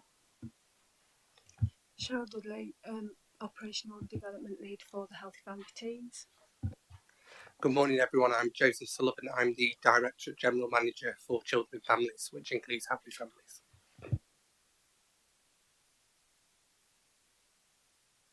So, if I may, Chair, I'll invite Kerry to kick off, and it's clearly to speak to the issue that you've highlighted to us, which really I think has a threefold focus to it. This is very much about assurance about the delivery and performance of the health visiting service during pandemic, but also its restoration since pandemic. And then there's a third element to this, which is broader and really important because it relates to the impact of the pandemic on children and babies and their development, which of course is a much wider topic, one which is of interest nationally, and a lot of focus has been given to it, but also something which attention is being given to locally in some work that is being sponsored by our Health and Wellbeing Board at the moment. We'd be pleased to fill you in on already. So we'll be working with your agreement from the specifics, but also ready to pick up, if we can, some of those wider considerations, but bearing in mind that the health visitor service is just one service within a much wider system of services as well. If I may, Chair, I'll pass to Kerry and our colleagues from Healthcare Trust. Okay. So I'd just like to introduce the paper that we've presented today. So the paper for today's committee actually provides an overview of the Healthy Families Programme as a whole, the statutory responsibilities of the Council and the current commissioning arrangements. We've attached an appendix which also provides some insight into where the Healthy Families Programme sits in relation to the wider support system for children aged 0 to 5 and their families. We've provided an explanation of the mandated reviews that are offered to families during pregnancy and up to 2.5 years. And in addition, we've outlined that whilst the programme has a core universal offer, there may be differences in how the offer is actually experienced at a district and an individual level, dependent upon local need and personal circumstances. Information is provided regarding the skill mix of the workforce, that's information that was particularly asked for, the establishment in terms of staffing numbers and the capacity of pressure that's felt in some areas when we have some workforce challenges. Committee were particularly keen to explore the impact of the pandemic on children 0 to 5 and the response of the Healthy Families Programme in relation to delivery of the mandated reviews during this period of time.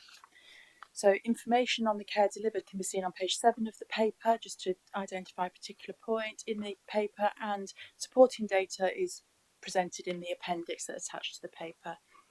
So the service provider undertook a manual snapshot audit of the records of children born at the height of lockdown in order to offer some assurance that regarding the face-to-face contacts, because that was another area of particular interest, and the results of this audit are on page 9 of the report. In addition, information is provided on the progress and ongoing COVID impact assessment that's due to be reported to the Health and Wellbeing Board in May of this year. And the appendix that's attached to the report also provides some additional information requested alongside the key lines of inquiry that we were asked for late last week.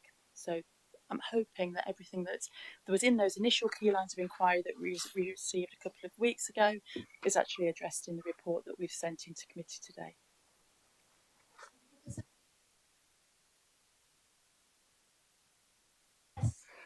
Thank you, Chair. I just wanted to take the opportunity really on behalf of Notts Healthcare to thank you for the invitation to join Select Committee today.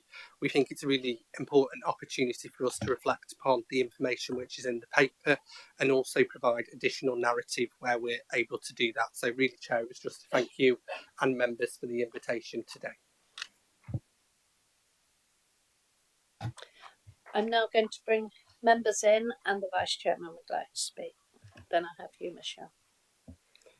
Thank you ever so much and for all the information. I think there's a couple of us in the committee who come from a very personal place with this, who had children during the pandemic. So my daughter was born just before the pandemic, so she was 3 months old when it went into lockdown. And both her reviews were done over the phone with a questionnaire being sent through the post. And I found that there was a point when my dad was actually around and he said, "You could have said anything to that report." I think not some. I think, I know the process and it won't be because of the universal. And I'm just very worried that there are going to be children and mothers who, during that time, won't have been picked up because we weren't seen face to face. I know as a new mum, and my husband's a nurse, and he was going into care homes where there was, COVID especially. It was a very scary time, especially as a new mum on our own in the middle of nowhere. So I think the face-to-face appointments, I'm really worried that we've missed some of the parents and the mothers. And there's going to be a couple of children who fall through the crack because they've not been seen by anyone. I mean, my daughter's not been seen since she was 6 weeks old. And I just worry that there's going to be a group of children who haven't been seen by a healthcare professional that aren't in childcare settings. And I just wondered how we address those specific children. And also, we know there's issues with from COVID with the speech development and socialisation, and how we're going to improve that going forward.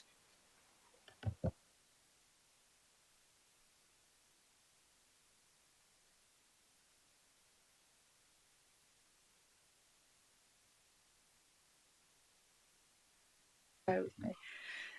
So yes, we accept that during lockdown, the arrangements that were in place that were led by the directive from NHS England did mean that for the birth visit and the 6 to 8 week check, they were provided through a blended offer, which was partly through, we're talking about universal families. For vulnerable and safeguarding families, it was a different kind of offer. But for universal families, the birth visit and the 6 to 8 week check was provided through a blended offer of a telephone conversation followed by a short visit in line with the guidance to weigh baby and check in with mum really. The directive in relation to the 1 year and the 2 to 2.5 year review was quite different, and that was very much, that will actually cease and that was national, that wasn't locally. So nationally, that would cease with telephone contact to undertake those reviews. So that was what the guidance basically said. In terms of the children that potentially may have, like you mentioned, fallen through the cracks, Cheryl and her team did undertake a manual audit of a group of children that were born at the height of lockdown, which was in May. And what we did, we established that those children will have, by this point, have had all of their mandated reviews. And what that basically provided us with as commissioners and as an authority was a level of assurance that actually there were no children that had not been seen for at least one face-to-face visit during that period of time. Now, I from what you've said, Councillor Eddy, am I right in assuming that your birth visit was pre-COVID? Yeah, so would have been a face-to-face visit. So I think that manual audit does offer us some assurance. However, I think it would be fair to say that for all health services, it would be very difficult to actually say 100% categorically that there are no children that don't fall into that category, and that would cross the system. So Healthy Families, like we've alluded to, forms part of a wider system of support for 0 to 5s, and I think it's true to say for all of those services across that pandemic period, because it was an exceptional point in time that we haven't had before, and we hope not to repeat again. So I suppose we can't say that there will never be a single child, because that would be unfair to actually suggest that. However, what we can say, I think, is that the evidence that we do have suggests that if there are very few children for that who that applies to. So hopefully that provides some assurance. And in terms of how we might address this in the future, we've already mentioned the fact that the COVID impact assessment, which is the children of the pregnancy and early years part of the COVID impact assessment, is a small part of that assessment. It's a much bigger assessment, and it's being taken in chapters to the Health and Wellbeing Board, and the chapter relating particularly to this age group is going to the Health and Wellbeing Board in May of this year, and we expect that some recommendations will come out of that paper that goes to the Health and Wellbeing Board, which will then, as a system, look to how we respond to that. Thank you for that. I'm not wholly sure in my own mind that answers the questions.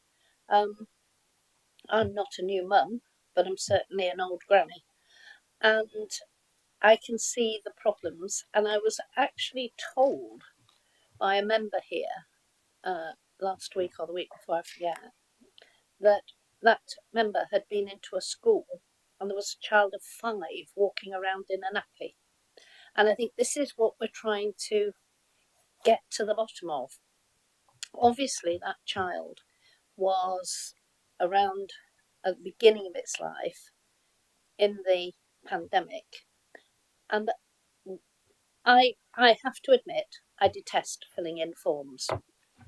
And I am sure that many young people who were mothers, without accusing anybody, but I'm sure it would happen, that a mum would look, and if it said on the paper, can your son feed himself, they might think, well, they ought to do, so I better put a tick. And it isn't until they get to nursery school that it will be found out that those children have had ticks against their name, that they can take themselves to the toilet, use a knife, a fork and spoon or whatever. And it won't be until then that it's found out that plenty fell through the cracks. And it's that worried Councillor Eddy and I believe Councillor Welsh. And I think that's where we're coming from. That a child of 5 should not be walking around in a nappy. And that's one example. And I'm sure it's across the board, but I'm going to bring Councillor. Hi, thank you for coming today. I wasn't expecting to speak so quickly, sorry. Just to go back to something that Councillor Eddy said from the start with regards to the concerns about children falling through the gaps. I'll place on record, I think health visitors are one of the most profound professions that you can have and have a vital role in the development of children, and that is why I wanted you to come here today, because it is such a valuable service. You will know, I've had concerns about the health visiting service, who it visits, who it doesn't visit, the telephone calls, etc. I agree to some extent with Councillor Sue Saddington with regards to the questionnaire, and I think sometimes it could be used as a way to hide things. I know I was sat there and it said something about jumping and hopping, and I had to look at my child again. Can he jump? Can he hop? And you go through, and it is time consuming, but the worry is that people would fill it in correctly and you can say whatever you want over the phone. But I do want to start off with support during the pandemic. I don't think it was good enough. As someone that had their baby in the first week of lockdown, we were left. You know, literally when you say the thing, you were left holding the baby, you were left holding the baby. Nobody was picking up the phone at the health visiting service. In fact, the number was wrong on the Gedling one. You phoned the GP and the GP said it's the health visitors that had to do it. And when you phoned up with regards to pain management or the fact that your child wasn't feeding, you tried to phone the midwife department. They said it's not our responsibility anymore, go and phone the health visitor. Just going round and round and round and round. No one knew how whether COVID affected babies or not. We were just watching the news. There was no information coming down on social media with regards to health visitors or the care of children or the care of babies or what you need to do. My child was weighed on what I weigh my flour on when I make bread with a board on, trying to hold him on. And that was a baby that was born with low glucose that had to be fed every 3 hours, and his weight had to be monitored. I wasn't good enough. I had no follow-up phone calls. No one checked to see whether I was okay. And in fact, even the midwife didn't come out and said, when they were supposed, I was discharged early, and said, can you get your partner to check your scar and look after the baby a bit? My partner's a builder, and with all due respect, neither of us have ever had a child before, and he certainly wouldn't know whether my C-section scar was a problem. So I feel that, and I don't feel from just my experience. I'll be perfectly honest about you. I know what the government said because I was working for somebody that was heavily involved in what was going on at the time. I know what the government said, but what the government didn't say was follow-up phone calls for those parents that have just had babies in lockdown because we're not going out to see them. They didn't say that. They didn't say have the wrong number on the internet so no one could get hold of a health visitor in Gedling for ages. None of that was said. None of it was said that we didn't send up an information email to all those parents that have just had a baby during lockdown with some information sessions. No one said you couldn't do a Zoom meeting or something for new parents about breastfeeding. None of that was in place. We were left. Women were left with young babies. And I think, and this is not a prediction, this is a fact, children are going to school not school ready. Children are going to school not able to use a knife and fork. In the nursery where my child goes, go and speak to early year settings about the challenges they're facing when children go in for those 30 hours preschool. Huge, huge challenges. So I'm going to go back to the data before I go on anymore. But that is how I feel, and I'll place that on record. It wasn't good enough, and women were left very, very vulnerable. No amount of criteria, postcode, disadvantage, anything that you can use can predict postnatal depression, upset with regards to the fact that you can't feed your baby how you want to feed it, the fact that your kid might have a health problem. None of that can be judged by thinking there should have been follow-up phone calls, there should have been summits. The world was on Zoom, but mothers couldn't access something on Zoom. I don't understand why something quicker wasn't put in place with regards to women and babies. And I know it's not just Nottinghamshire, and there's lots of places across the country that didn't do it. And it's allowing, heaven forbid that it ever happens again. But there are huge, huge lessons to be learned, huge lessons. So I want to talk about something that I keep bringing up, and I've been told that it's not the case. So if we look at page 81 of 104, there's a table, and it talks about face-to-face birth reviews completed face-to-face since 2021. In the first section, it says in Rushcliffe, 74.29%, that's 734, were seen face-to-face. The most affluent area in Nottinghamshire, and I'm not saying those women shouldn't have had it, they should have it. But why have 734 in Rushcliffe had face-to-face, but only 208 in Gedling? Why are we looking at a 20.53% in Gedling and 74%? It's even higher than Mansfield, Ashfield and Bassetlaw, and yet you're telling me it was done based on vulnerability. I can't see how that represents necessary unless you're saying to me more women in Rushcliffe had postnatal depression than what they did in Gedling, or more children had health needs in Rushcliffe than what they did in Gedling. 208 compared to 734. I don't. And if we go on to the additional information, which is what the information that we asked beforehand that has come with regards to this. I want to talk and address this situation with regards to not seeing a no response by parent. So when we put it as a percentage, it says 7.6%. It's risen actually from 2021 to 21 to 22. It's gone up. So we still have 21, 22, 2 to 2.5 year reviews. So these are children that are born during lockdown. 664 children across the county have not been seen. In brackets, no response by parents, including 197 in Bassetlaw and 124 in Ashfield. And as we look down, there's been a significant jump from 20 to 21, I have to say. But what do we mean by this? They're not seen and there's no response by parent. What happens there? And what are we doing with regards to these 664 children? You've mentioned the core universal offer. I don't believe there is a core universal offer. It's different in every single district.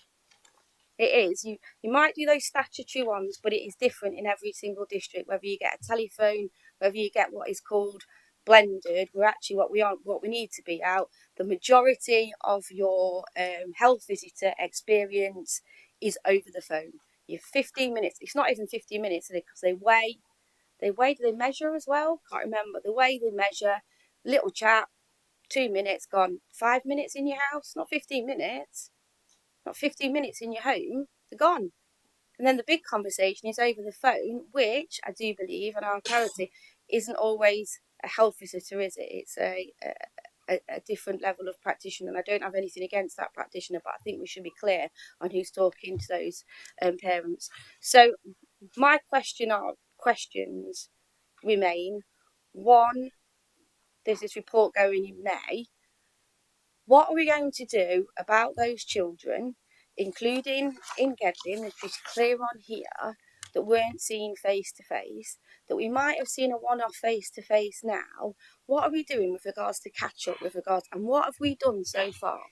What have we been doing in those interim periods with regards to children? So I looked online to see what happens and what doesn't happen. And there were some things at our local children's centre in Killick with regards to language development. But my question is, was there any analysis done with regards to, or a sit-down conversation? These women had babies in lockdown, they didn't have this, they didn't have that, they didn't have that. Let's do a follow-up phone call. Let's see where they are with it. What are we going to do to help these children? The statistics, for me, when you're talking about blended and telephone, I don't like blended or telephone, I'll be completely honest. And I think probably you would admit that blended and telephone isn't the ideal situation. The ideal situation is to go and visit parents in the home, see where they're living on, even seeing where they sleep. And of days of old, if you listen to my mum and my aunties talking around, they even put the kettle on for you. You know, all of those things, in the sense that that service, I know we've gone from that, but that means women are being left in a very vulnerable position and continue to be left in a vulnerable position. And I remain concerned about those women that had babies during lockdown, whose postnatal depression hasn't been fully addressed, and whose children are still suffering with language development and etc. So that's where I come from. I feel that there wasn't enough done for women and babies during lockdown. That comes from a national perspective, but I think it comes from a Nottinghamshire role as well. I'm sorry if I went on too long, but I had a lot to say.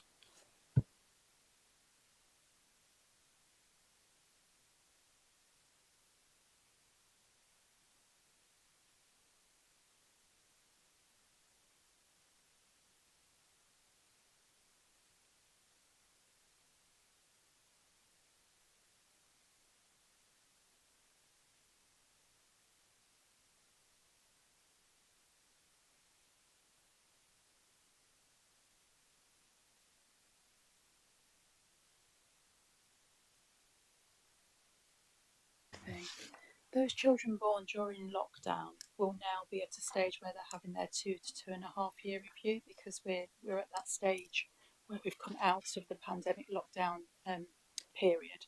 So those children that will be having their 2 to 2.5 year review now will be having that face to face, not in the home setting, because it's predominantly a child development review. So it generally takes place in a community setting, usually a children's centre, to be fair. It's only at that 2 to 2.5 year review that language is formally assessed. So there'd be no assessment of speech and language prior to that, and then a language screen is undertaken at 2 to 2.5. So all of those children that were born during lockdown will now be having their language assessed in readiness for them starting in potentially early years settings, or if they're not in early years settings, it doesn't make any difference, they still get the same assessment. Following that language assessment, they are then referred into our early intervention services for speech and language. So that will be the case for all babies that have been born during lockdown now, simply because of the age that they are. At that 2 to 2.5 year review, there is also a general development check, which will at that point hopefully pick up any challenges that those children may have experienced, either as a result of lockdown or since lockdown, because there's been a period of time since lockdown as well. If any of those challenges are picked up at that 2 to 2.5 year review, then interventions are potentially put in place, depending on what that is. I can't talk in specifics because it depends what the problem is, but interventions are potentially put in place after that 2 to 2.5 year review, in order to try and ensure, and I say try because we can never 100% ensure, to try and ensure that those children have every opportunity to be school ready by the time they start school at 5. So, however, going back to the comment about children not necessarily being still being in nappies, for example, we don't know the individual circumstances of children, and there will always be children that start school that are not at the same developmental level as others. They could have some special educational needs, they might not have, it could be for a variety of reasons, but without knowing personal circumstances about those children, we're not able to comment on children starting school, for example, that are still in a nappy, because there may be a very good and valid reason why that child is in that position. In terms of the data, I will I will agree with you. You know, you look at the data and you think, oh, we have 700 families that have not engaged with the service. However, if we look at that in comparison to Nottinghamshire compared to the rest of our statistical neighbours, if you look on page 9 of the appendix, we have the proportion of Nottinghamshire children receiving a 2 to 2.5 review there in the years 2020 to 2021, and Nottinghamshire is actually performing better than the rest of our statistical neighbours. Now, I accept completely that in Nottinghamshire we want absolutely the best for our children, and we would like to be able to see 100% of families engaging with the mandated reviews. The mandated reviews is mandated to be offered, but there is no requirement on families to necessarily take up that offer. So where we have children that are subject to safeguarding concerns or vulnerable families, then the service will do everything within its power to ensure that those families are seen. If it's a universal family who choose to opt out of those services, then in actual fact it might be the second or third baby, for example, and they're quite happy with the development of their children, so don't necessarily engage in that mandated offer. So I don't know if that does answer some of your questions, Councillor Welsh. I hope it does. Yeah. Just going back to the table on page 81, which looks at the birth reviews completed face to face in 2021, which is the pandemic year, which says that in Gedling there was 208 face to face, but yet in Rushcliffe there was 734.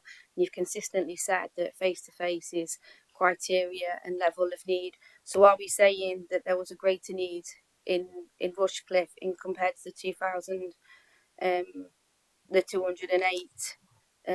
In Gedling, I would like to know why that is, since my own personal experience was there was a problem in Gedling. I'd like to pick that up, Councillor Welsh, if that's okay. So from that perspective, you're absolutely right in that what we were seeing is at that point in time of the pandemic, the guidance was implemented not as consistently as we would have liked. So that's the reason why that's the honest Which, truth. with all due respect, I've been saying for a long, long time and been told that wasn't the case. So I totally, what you said is what I believe to have happened. Gedling got a different service to Rushcliffe in those first years of the pandemic, and I'm aware of that. If I can And that's say, why I want the detail. I want the details as to what happened in those first weeks of the pandemic, with regards to what happened in Rushcliffe, what happened up in Councillor Sue's, what happened in Councillor Eddie's area, what happened in those areas, and what was different about Gedling. Because I keep saying it, there was something different happening in Gedling than there was in different areas. I know that there was, and to me, this points everything towards that. So, having lived that and having sort of written that guidance myself.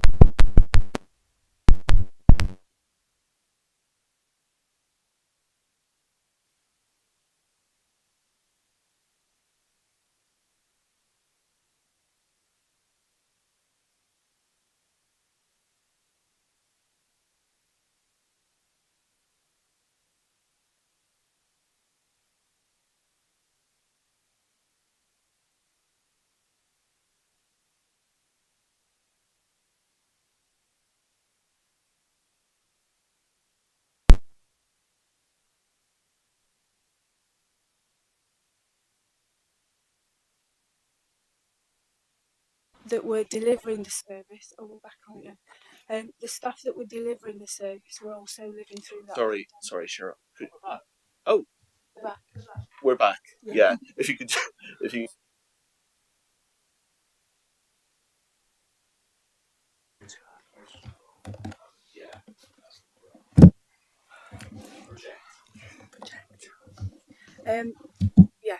So we were at different points with the guidance at the start of the pandemic, and being able to get that communication out to the teams.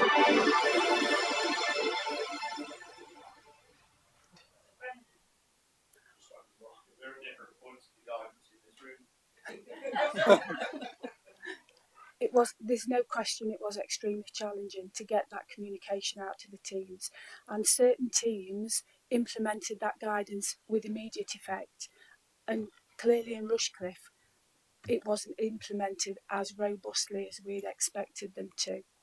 So that's basically the bottom line, Councillor Welsh, that communication was the problem at that time. We were in unprecedented times. We didn't have the necessarily the technology that were required to be able to deliver over Zoom. It wasn't a safe platform. So that from a trust perspective, we weren't allowed to use Zoom as a safe platform to be able to. Yeah, I don't mean just Zoom, but anything. You know, my doctors have an app that they could use via video that they do for me, which the NHS has access to. Yeah, and we eventually came on to using those platforms, but from the perspective of technology, we weren't at that point.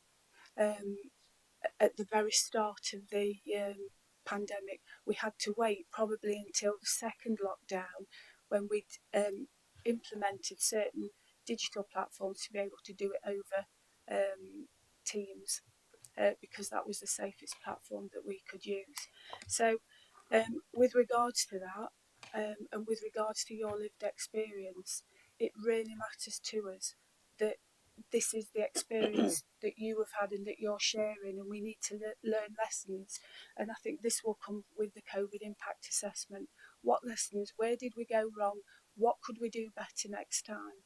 And you know, from that perspective, they will undoubtedly be part of our next business continuity. And as Kerry says, we don't want it to happen again, but that's what we need to. We will be better prepared if this we were in this situation again. No doubt about that. With regards to the questionnaire, Councillor Eddy, I absolutely take your point about answering that questionnaire.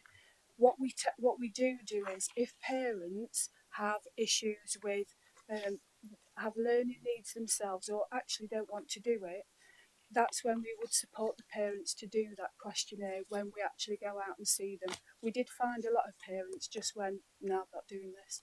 So what we actually did was we supported them to do it while we were there. So we take your point about the questionnaires. It's not ideal, and it is based on self-report. Okay, I'm going to move on now to, I think, Councillor Martin, you put your hand up, did you? Thank you, Chair. Yeah. So I'd like to look at things going forward, really, because at the top of page 7, under capacity issues, it states that capacity pressures are particularly affecting districts of Bassetlaw, Ashfield, Gedling and Broxtowe, but with proactive management of sickness and recruitment, this is now easing particularly in Bassetlaw and Gedling. Can I ask, obviously that leaves Ashfield, so what capacity issues remain in Ashfield, and what forward plan is there to deal with this? Does this mean that families in Ashfield are without a health visitor, or just wait longer for one? The issue I have with this in areas of deprivation that need health visitors more than other areas, as you can clearly see in Rushcliffe, health visitors, for example, spot obviously early signs of autism in under 5s, and can we have a categoric guarantee that particularly in Ashfield, that this matter will be addressed going forward? Because I know throughout the NHS that staffing issues are a real problem.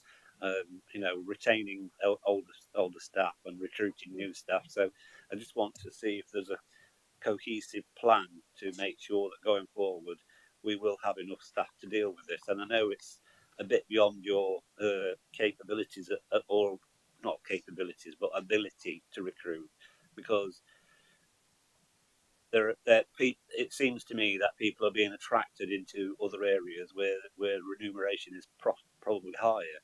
And I say that because particularly in Ashfield, and this is one of the reasons why I bring it up, is that we had a rather large company land on one of our main roads, and they pay really well. And our health services have suffered as a result of us attracting lucrative businesses into the area, which is what we're supposed to do as a council, and you know, but it's having an adverse impact on staff recruitment and retention. Thank you, Councillor Martin, for that question. I think it's a really important subject that is the focus of much of our attention in Notts Healthcare at this current point. We recognise, and I don't move away from that, we do have unprecedented staffing challenges, not just across our healthy family teams, but across the system. Particularly, we are pleased to say that there has been significant improvements across the county in terms of staffing, and we do continue to improve. So in the areas where improvement has been slower, we are making the movements. And I just want to reflect upon some of the activity that we're currently doing. So the first part is the report does note that there are a number of vacancies within the staffing establishment that we have. That does mean that at this current point we are working with our people and our workforce to think about how we can flexibly work, so that we don't work just in operational patches, but we can move staff around where staff are really willing and keen to support other areas to make sure that we're meeting the needs of our children and families, and that is proactively happening. So despite the significant challenges around staffing, the performance data that's been most recently submitted to the local authority is still improving and growing on previous trending and also benchmarking. What I would say is what is really important to me is the people that work within the trust and that the directorate that I lead are the most critical part of making the difference to our children and families. So we're doing a number of activities at the moment. So we do have colleagues that are currently off sick, and we are working with those colleagues individually around the specialist support that they require to enable to support them back to work. We've had a number of successes which have reflected in the data. Next week, we will also be launching a resilience programme across our Healthy Families team, which will include a number of resilience sessions, mentoring, coaching and support sessions within individual teams. This has been a hugely challenging and difficult time for our NHS colleagues, and what we're looking to do is support them to ensure that we maintain our staff within the service. Linked to that, we're also thinking flexibly about how we offer our services and how we use our workforce to the best effect. So where our people are more experienced in one area, how do we utilise those skills, knowledge and experience, including mentoring and coaching staff that may be new to the profession. And in terms of our recruitment activity, shortly we will be launching a specialist recruitment campaign focused on healthy families, which will be a social networking-led campaign. We also, linked to that, are offering a number of apprenticeship posts to bring people into this profession. We think it's an exceptional profession, a huge opportunity to make a difference to families. We are also looking at the training that's provided to our staff in-house so that people can develop their skills, so those unregistered staff can become registered. That's a very quick kind of tour through some of the measures that are being put in place. I want to articulate to committee this morning how important this is to us. So every Wednesday I meet with Cheryl and all of our heads of service, and every single team we look at the staffing challenges, the pressures that we're under, and actually what are our mitigations and how do we work together to support each other. The impact of that is we are seeing staff return from long-term sickness. We're seeing staff not on short-term sickness not go on to long-term sickness, and we are seeing a number of post holders join us for the first time. We've also had a really positive development in the last 4 weeks, where a number of our colleagues who have moved on from the profession or have retired actually are returning to work with us as part of the bank. So actually they recognise that maybe they don't want to work full time in the service, but they do want to continue to make that difference to our families, and actually we can bring them in to mitigate some of the pressures that we're under. All that being said, I won't deviate from this is a challenge for us. This is a challenge. But every single day, you can rest in that commitment that through that monitoring and governance structure, we are assessing and holding that mirror up to ourselves to say, actually, what we're doing, is it making any impact? Is it making the difference? The final point I would make is lived experience. The lived experience of our staff is critical so that we can improve the way that we support our staff.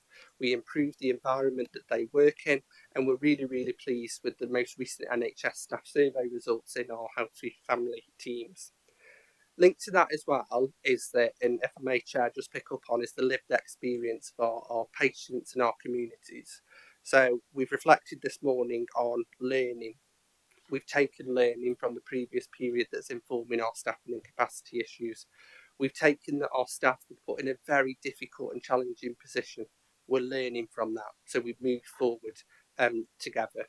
So I hope that provides some assurance in terms of where we are moving towards, and that forms part of a much wider Notts Healthcare priority around recruiting to our frontline positions and supporting the frontline, because we're really clear it's not just about recruiting, it's recruiting and retaining our staff. So they want to work for Notts Healthcare, they want to work in Nottinghamshire, and they want to work as part of this system, and that is our biggest priority. I think it's fair to say. So thank you for the question.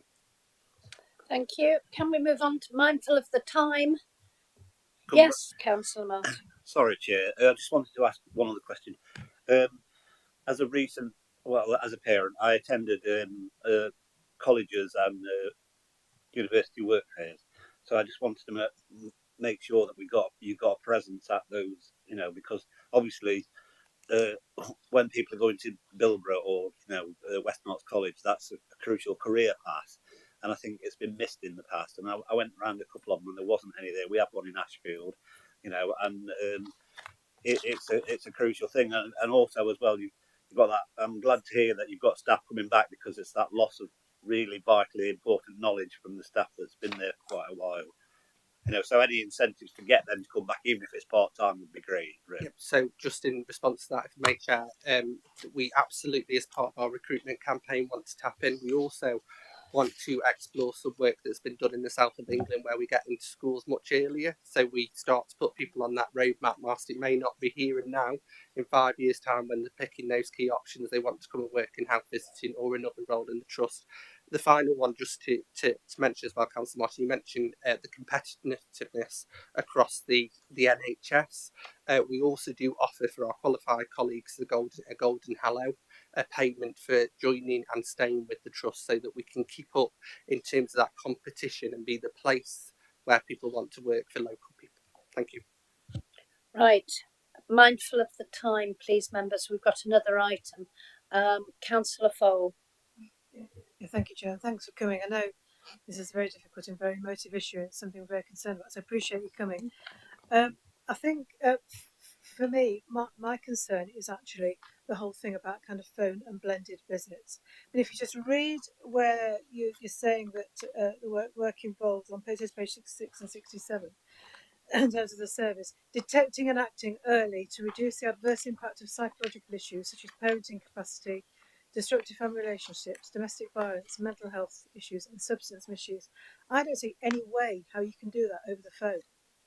And I'd just like to really understand better why it was seen to be appropriate, and I think it's still continuing, for health visitors to do visitors over the phone, kind of visiting, when other frontline professionals like teachers and nurses are actually out there on the front line. And I don't want to put anybody at risk. I mean, they need to be vaccinated, they need to have a PPE, they need to have put in place. I don't understand why there is that difference between this group of very important frontline workers giving a fantastic service. I mean, I might be many years ago, but the health visitors absolutely brilliant. It really kind of helped me through very difficult circumstances.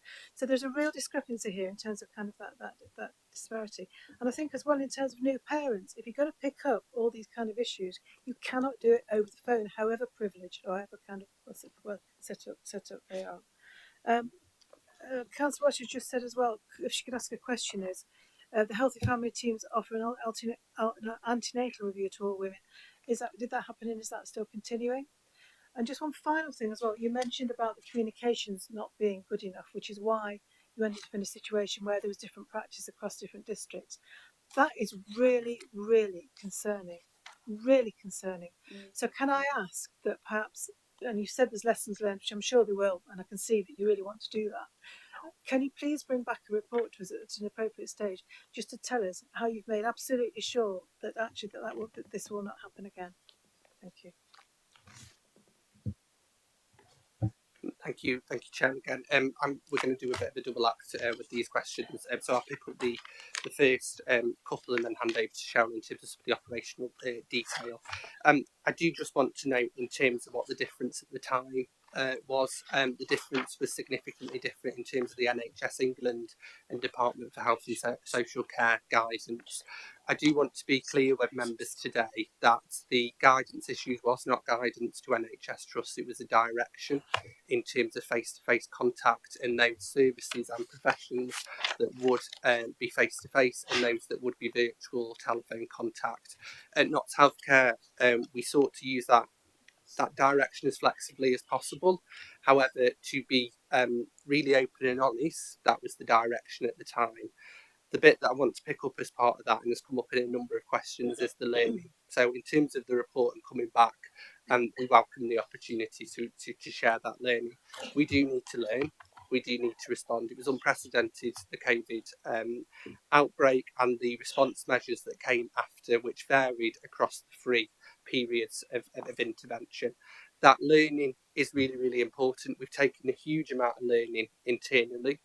That learning also relates to how our services now develop and grow to be different in the future. It's changed the way that we all live in society.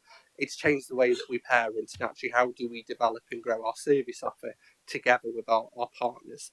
So in response to the government direction, it wouldn't be appropriate to comment what was issued nationally, but to provide assurance that's what we followed. So in terms of there wasn't those local conversations, the learning, absolutely. We need to learn, we need to grow, we want to learn, and Cheryl and I, joining today with commissioning colleagues, are very passionate about that learning and taking this service forward, along with our broader children and family system as well. If I may, Chair, I'll just hand over to Cheryl to briefly talk about the operational questions. Thank you. So from the blended approach where we look at telephone, it over the telephone isn't ideal. At that period of time, we were put in a position where that was the only thing that we could do at that point in time to limit the amount of face-to-face to prevent any spread of infection. So following the end of the lockdowns, what we did do, we did keep a little bit of that blended approach, but that was based on feedback we got from parents. Some of the parents quite liked that. So where we are at this present time, everything is back pre-COVID, all face-to-face. The only time we use a blended approach now is when a parent would prefer to use that approach. So where you were speaking, Councillor Welsh, about those parents that don't engage or that aren't seen, what we do is we ring them up, these parents, to say, would you be prepared to answer some questions over the phone if you don't want to come in to have your child weighed, measured, etc. So that's where we tend to use that blended approach now. It wasn't ideal during pandemic and during those lockdown phases. So from that perspective, I absolutely agree with you. It wasn't an ideal. Practitioners didn't like it, and practitioners were very worried about the children's development, what was happening for parents, etc. throughout that period of time. With regards to the antenatal reviews, they were offered, and they were offered as a telephone contact in the first instance. For those parents where we identified that there was need with the midwife, because we had the midwifery handovers and the case discussions, where there was maternal mental health issues, where there was safeguarding issues, concerns, that's when we went out face to face and did those contacts. We didn't actually do them over the phone. And you can see from the actual data that there were a number of face-to-face contacts, pure face-to-face contacts, as opposed to face-to-face and blended throughout that period of time. And we continue to offer those antenatal reviews as a face-to-face contact. Thank you. Councillor Wilmot, one question, please, because I have members leaving at 1 o'clock and we have another I'll be as quick as I item. can, Chairman, but I must put my question to the officers. Can I first of all thank you for all the information you've given? It's been very forthright, and it you can see the real problem areas and that need to be addressed. Can I say that the consistency of service delivery is a question that is on the minds of everyone, and that no one is questioning the ability of the healthcare professionals. They are brilliant. There's no doubt about it that they know the serious situation. The position is that families like to see the same regular person and when this doesn't happen, it creates a problem because no professional delivers the service the same way. Some give the words, should say, stronger than others, which upsets some people, if you understand them. And it's essential that that service should be consistent in every way. Can I also say that the consistency of service delivery should be about the same in every district? It isn't. That you've got to be worked upon and find out the reasons why that's not happening. The question, here comes the question. The question is very much so. It's about early intervention schemes. I feel the children's centres have a great opportunity, the county council children's centres, to reach the hard to reach families. And the way you can do that is by having the professionals in your area meet these families, hard to reach. Many of them don't come to the centres, but when they're asked to, about learning family management, which is appropriate for some of the families. So if they're going to meet you on other issues as well, it might be an opportunity to get them to come together. So I just ask if that's possible. And the other issue is, of course, your professionals, the healthcare professionals, are they up to date on mental health and well-being, domestic abuse and behavioural risk factors? Would they pick it up at a meeting with these families? Thank you, Chairman. Thank you. Were they mainly statements to you that you can absorb and take away with you?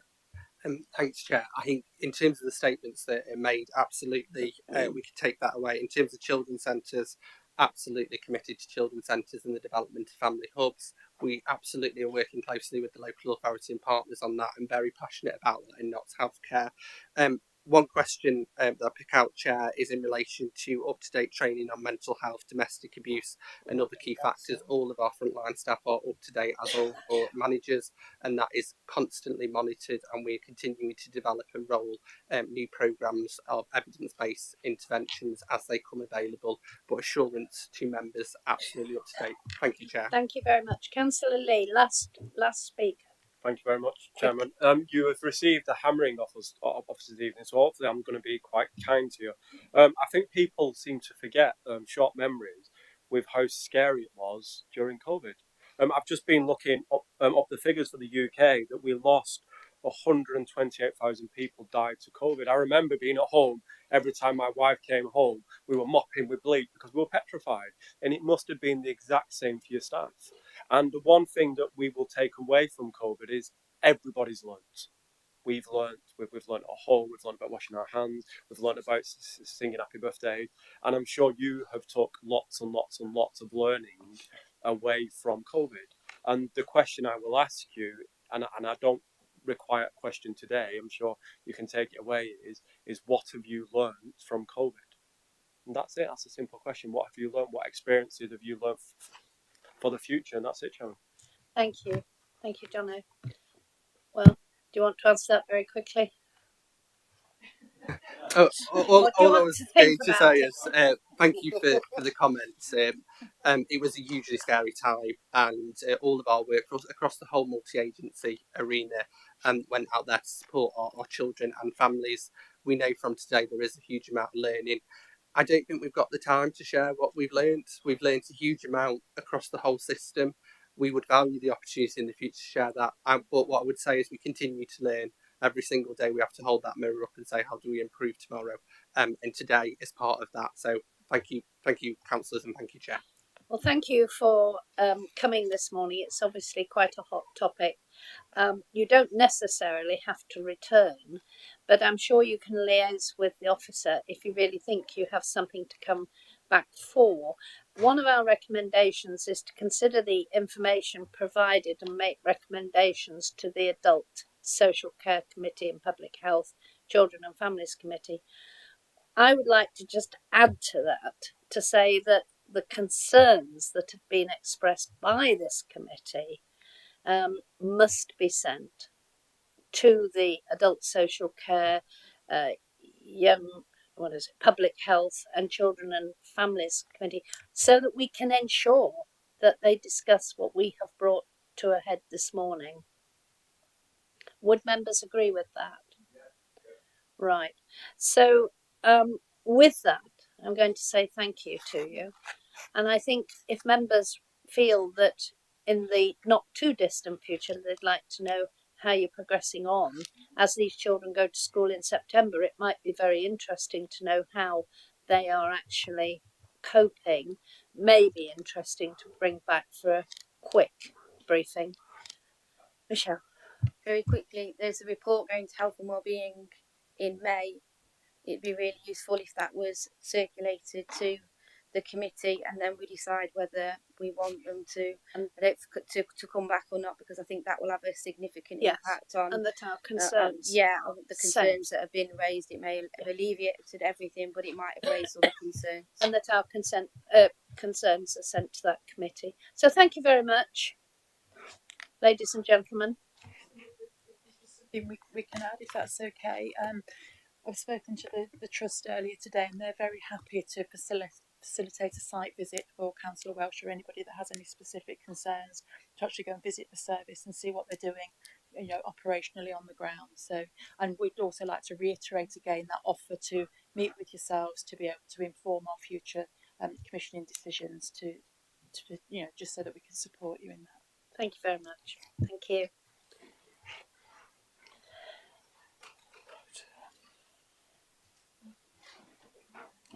Fetch the others. Been waiting a long time. Councillor Fole and Councillor Welsh, do you have to go? Right, okay, we're going to get through this one as fast as we can. Famous last words. Thank you, everyone. Thank you. You stay, Jonathan.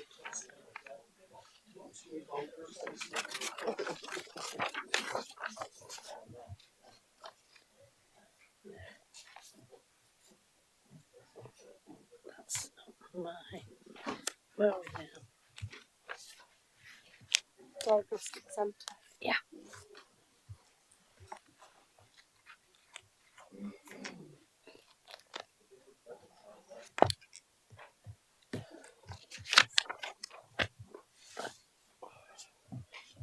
One of the representatives just taking a comfort break, so perhaps. Oh, I think we all need that. Should we have a 5 minute adjournment? No, because I think people have got to go, so I'm a bit worried. Can you all hang on, or do you need a comfort break? No, go ahead. Yeah, one of the people outside just having a comfort break, so it can be just as soon as possible. I'll go and herd them in. Yes, get the rest of them in, eh? Yeah. They can speak.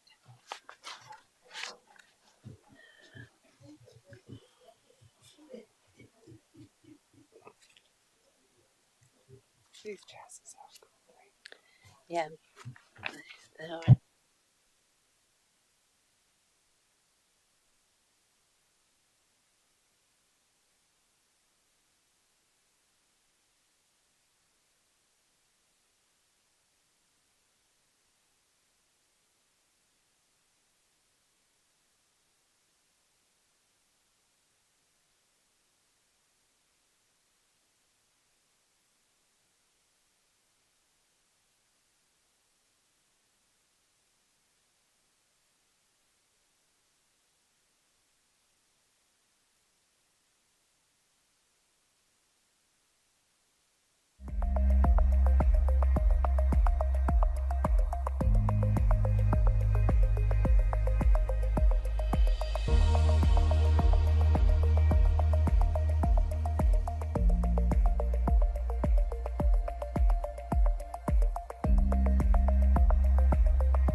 Durant, System Delivery Director for Plan Care, Cancer and Diagnostics. I'm here on behalf of Lucy Dadge today. And as Councillor said, we're very excited to describe to you the plans and the proposals that we've got for our Community Diagnostic Centre. So I'll hand over to David, who's going to explain in more detail. Great, thanks very much. Hello, councillors, good to see you all. David Ainsworth, Director of Strategy and Partnerships at Sherwood Forest Hospitals, and very warm welcome. So we're here to talk to you today about the fantastic news of a £20 million investment for a community diagnostic centre, which we will be having based at Mansfield Community Hospital. And this is part of a national programme, so it won't be the first, and it certainly isn't the last. We are expecting another one you'll see in the paper that committee have got expected and in the planning for Nottingham City site as well, Nottingham City Hospital. And predominantly the Community Diagnostic Centre will bring on board additional capacity. So this is not replacing anything, it's actually bringing new capacity, which for patients clearly is going to be fantastic news as we, as you all know, as a committee, we continue to drive our clearance of backlog waiting times and the like. It will be made up of multiple tests, so some scanning facilities like MRI, CT scanning, for example, and then some more invasive tests like endoscopy and the like, and then some simpler ones around ECG, blood taking, and the like. So multi plethora of investigations will be provided from the site. And we're really here to ask for your support in the mobilisation of our plans. We know predominantly that the sooner you have a diagnostic test, the earlier you get a diagnosis. And if that diagnosis happens to be cancer, the quicker we get you on the right treatment path, the far better your outcomes are likely to be. And also, we know that if that's not cancer, then that also relieves a whole lot of stress, frankly, from people who are waiting. It also, by building it on Mansfield Community Hospital site, allows us to free up, so it won't get pulled into the pressures that we see at Kingsmill. So we've got CT MRI scanners at Kingsmill Hospital as of today. But predominantly, if we've got people going through that for planned scans, then if we get somebody in that's an emergency through the A&E department, then clearly that patient would need to take priority. And so that obviously has an impact on the amount of capacity that we've got. So having it away from the main acute hospital site makes absolute sound sense, that it becomes almost protected additional capacity. So really, really good. Allows us to work better across primary care. So GPs will have access to the blood tests at the site as well. So that's great news in terms of capacity that this will give into GP practices as well. Just a final couple of points, and then I'll draw to a close. I am really proud of the green agenda that's being tackled through this build as well, and I wanted to just bring that to the committee's attention. So we've gone for ultra low carbon concrete. I'm outside of my field of expertise now, so please don't ask me any building questions. But we're also asking the builders to bring in, so there'll be about 100 builders on site. We want a percentage of those to be local apprentice opportunities. So the wider benefits that this is going to have on not only the economy for £20 million worth of investment, but also for the jobs, additional 160 plus jobs, and also the wider wellbeing benefits. It's absolutely the right thing to do. And there's some clever technology that means the energy that people create as they walk into the building means that will start to generate in the same way that wind farms generate energy. So I'm really proud of the green agenda, really proud of the wider contribution this will make to the economy, the health and well-being and longer term health of local population. Thank you.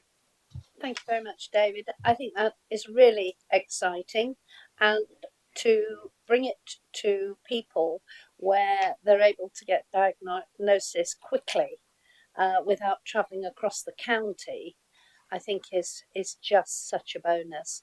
And we'll see what quickly other members say, but I think it has to be commended. Yeah. Councillor Martin.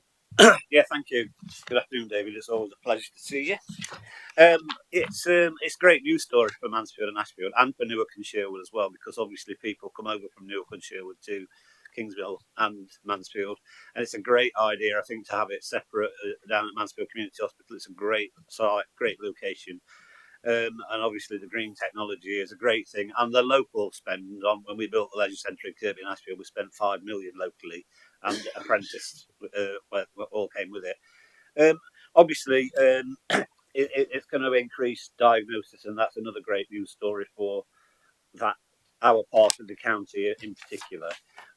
In the past, have we had to use independent outside sources for that, or has it always been contained within Kingsmill or within City?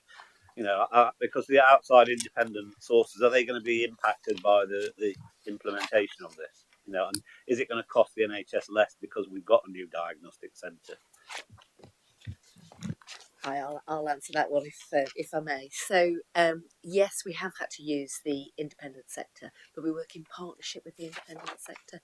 So we wouldn't be paying above tariff when we do. We would pay within a national tariff. Does that sometimes mean that some of our resources go outside of the NHS?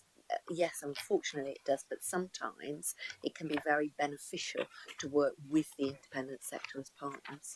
So they provide quite valuable partnerships in working with us. So it's not quite the same as just sending out that activity. That we can have a blended model where they might provide some of the kit and they might provide or we might provide the kit and they might provide the staff, for example.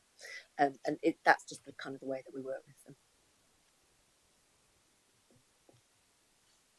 Okay, Councillor Welsh. Yes, very quickly.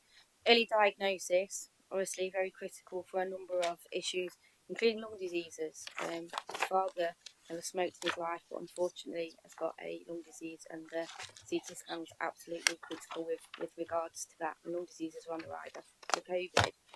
My question is, though, and you may or may not be able to answer it. So first of all, I think it's absolutely fantastic. I want everywhere to have them. Absolutely brilliant, absolutely fantastic. My question is a concern, and I don't know whether you'll be able to answer it or not. The more people, there's a backlog. Once you're diagnosed already, there is a backlog with regards to treatment and when you see a consultant. So, for example, you're diagnosed with a lung condition, you might not see a consultant for another 6 months. So we get the diagnostic bit right, and we diagnose more people, then what happens with regards to getting them the treatment? And you may or may not be able to answer that, but there's already a backlog there. Will this create more patients that are diagnosed, or is it just, as they were saying, shifting them over? Does that make sense? Like, is this going to help more people, which I think it will do, and is that going to cause a further problem down the line? That's not a reason for not doing it. What I'm saying is, how do we work with the situation further down the line so that once you get diagnosed, you see a consultant and you get that pathway of treatment that you will have clearly marked out for whatever cancer, my father's got IPF, whatever it is, there's a clear diagnostic kind of pathway, do you call it? Yeah, of which way they're going. So I'm going to start answering that, and then I'm going to hand over to David. So we're going to do a bit of a double act on this one. So yes, you're absolutely right. You can sometimes get your diagnostics done, but then still be waiting for a treatment.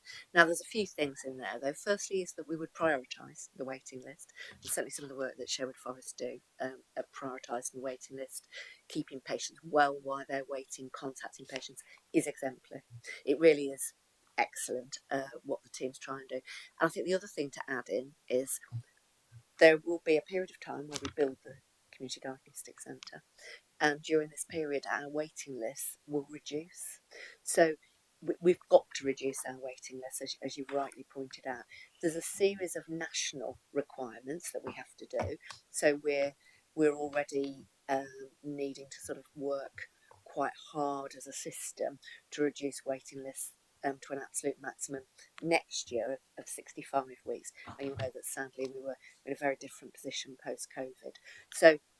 So yes, you're absolutely right, but we are continuing to work on that, and we anticipate that we will make good progress in clearing those waiting times. The two things have got to be done in parallel, because if we waited until the waiting list had come down, we'd then have a bit of a gap before we had some more CDC capacity. But I'll let David add to that.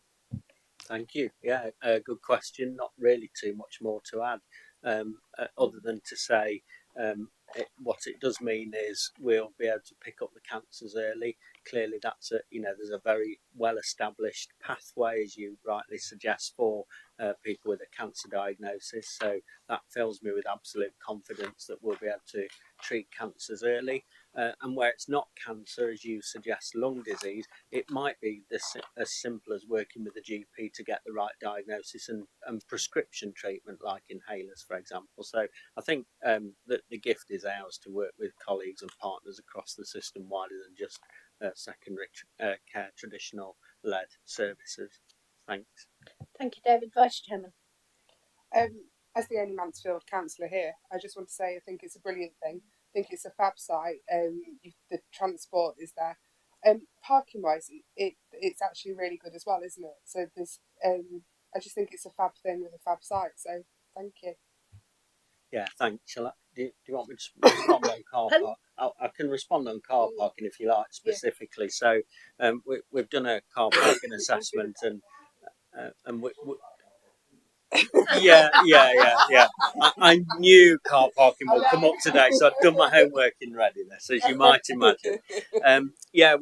We've done a car parking assessment of the site, as you rightly say. It's central. The transport connections to the site are ideal, because it's not the main acute site. Car parking generally is less of an issue for people, and we will be implementing AMPR for our staff so that they'll be able to be parked properly and safely in an area away from this build, and that'll free up space on site for visitors as well. So yeah, overall we've got a good plan for car parking on site that I think will add real value. It would be the committee if we didn't mention it. Thank you. You've not let me down. It'll be one place where there won't be a complaint. Right, Councillor Wilmot, very quickly. I'll be as quick as I can, Chair. Yeah, I'm glad you've spoken about car parking because having been a regular visitor to 3 hospitals just recently, it's been a real problem finding anywhere to get to park. Yeah, as I say, there are 59 million people, over 59 million people in Britain, and people are living a lot longer, aren't they? And what happens then? People need more services because they're living longer, and it's a serious situation. Can I say? I'm absolutely thrilled for Mansfield, and I'm for Ashfield as well, because we shall certainly use that new centre. There's absolutely no doubt about that, and it's good news for the whole of North Nottinghamshire, which is good. A couple of questions. The question is the interim measures which you're proposing to reduce the current diagnostic backlog. Because I just wondered what you're going to do, because it's rising 24 before the new centre will be up and running. So I just wondered what you'd be doing in the interim for all the services required. And do you have the staff ready for this project? It says that you've got 160 new staff will be required. Fantastic for jobs, but are there the personnel to? And have you got training in this area to make sure that you get the possible situation? And finally, can I ask that the use of the independent sector facilities have been made since October 2020 to bring down the waiting list. And as I say, 4 years after the independent review recommended it, if the present people in charge of this had got to desk with it 4 years ago, you wouldn't be having this problem, would you? And it's a centre would already be bringing down the backlog. So I just wondered what you thought about that. Thank you.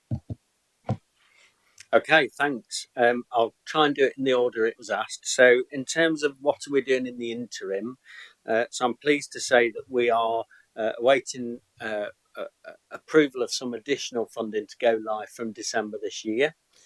And if that comes good, then we've got a plan in place to start some of the work already. So we would look to move an MRI onto the Mansfield community site early from December, possibly this year. And we'd probably do some ultrasound, most likely do some blood tests. We think that could give us an additional 500 tests a week from that site from December this year. So you start to lead into the planning that we've done, that by 24-25 from the outset, in the first year, we're looking for an additional 97,000 tests just from this one site. So you can start to see there'll be a bit of a lead into the interim. I hope that answered the question you were getting at. And obviously anything Subject to the money. subject to some additional money, yeah, because I said I can go early, but obviously I need some funding to mobilise quickly, because there'll be some cost to the organisation at Sherwood for physically moving a scanner, for example, but frankly, anything we can do between here and the opening, as you rightly say, will contribute towards reducing the backlog. In terms of staff, is brilliant. So 160 jobs. So we've already started some of the public engagement. So we had an open afternoon in January, and I would ask councillors to watch out for further engagement activities with us and to support them. Feel free to come along and have a look for yourselves and see the plans and the like when we publicise those. And we had a married couple turn up in January. One's a scientist working out of area, and one's a lady who wants to work in admin. So we've recruited our first two people. I'm taking that as a success. We clearly have a bit of lead-in time as well, don't we? So there'll be a split of roles needed on this site, from people who can take x-rays, so radiologists, to people who can do scanning, sonographers. Some of those are hard to recruit to nationally, so we've got a lead in. We've got somebody really good working on this. We'll clearly offer internal promotions to our existing staff, which allows us then to backfill to those posts. And we've got some exciting work with West Notts College and Notts Trent Uni around career pathways. So can we have a West Notts College science programme that then leads to a Notts Trent Uni clinical scientist formal qualification, and can we then offer guaranteed employment at the end of that? Yeah, absolutely we can. So early days, but some really exciting and different approaches to the workforce solutions. That's lovely. Thanks.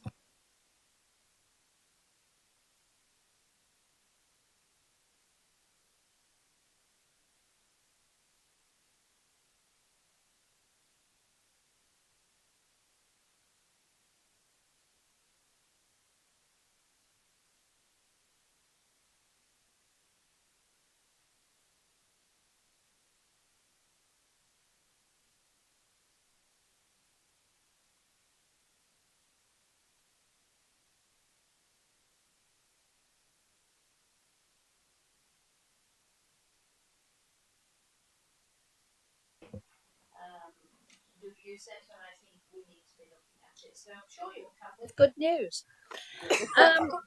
So we have to confirm that we think this is a very good addition to Mansfield, and I'm sure we all do.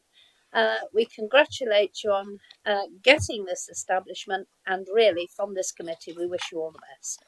And I'm very sorry that you've had to wait so long, but I'm going to ask our officer not to put more than 2 items on again, so that unless we have an emergency, so that we've got some headspace. So thank you very much. Safe trip back. Thank you. I do want to say something about the work programme. I'll just say bye to these. Right. Noel is coming back to say something about the work programme, and then we are going, members. Thank you. I'm sorry that it's been long. 2 items to me is sufficient. Can I ask a question about the work programme quickly? Of course. On page 103, where it talks about tomorrow's NUH, it says it's proposal to have all member briefing sessions as required rather than a regular agenda item. Are those going to be public meetings? What's going on with that? The reason I ask Councillor Saddington is because tomorrow is NUH and it will concern all of us, including Councillor Adams, etc.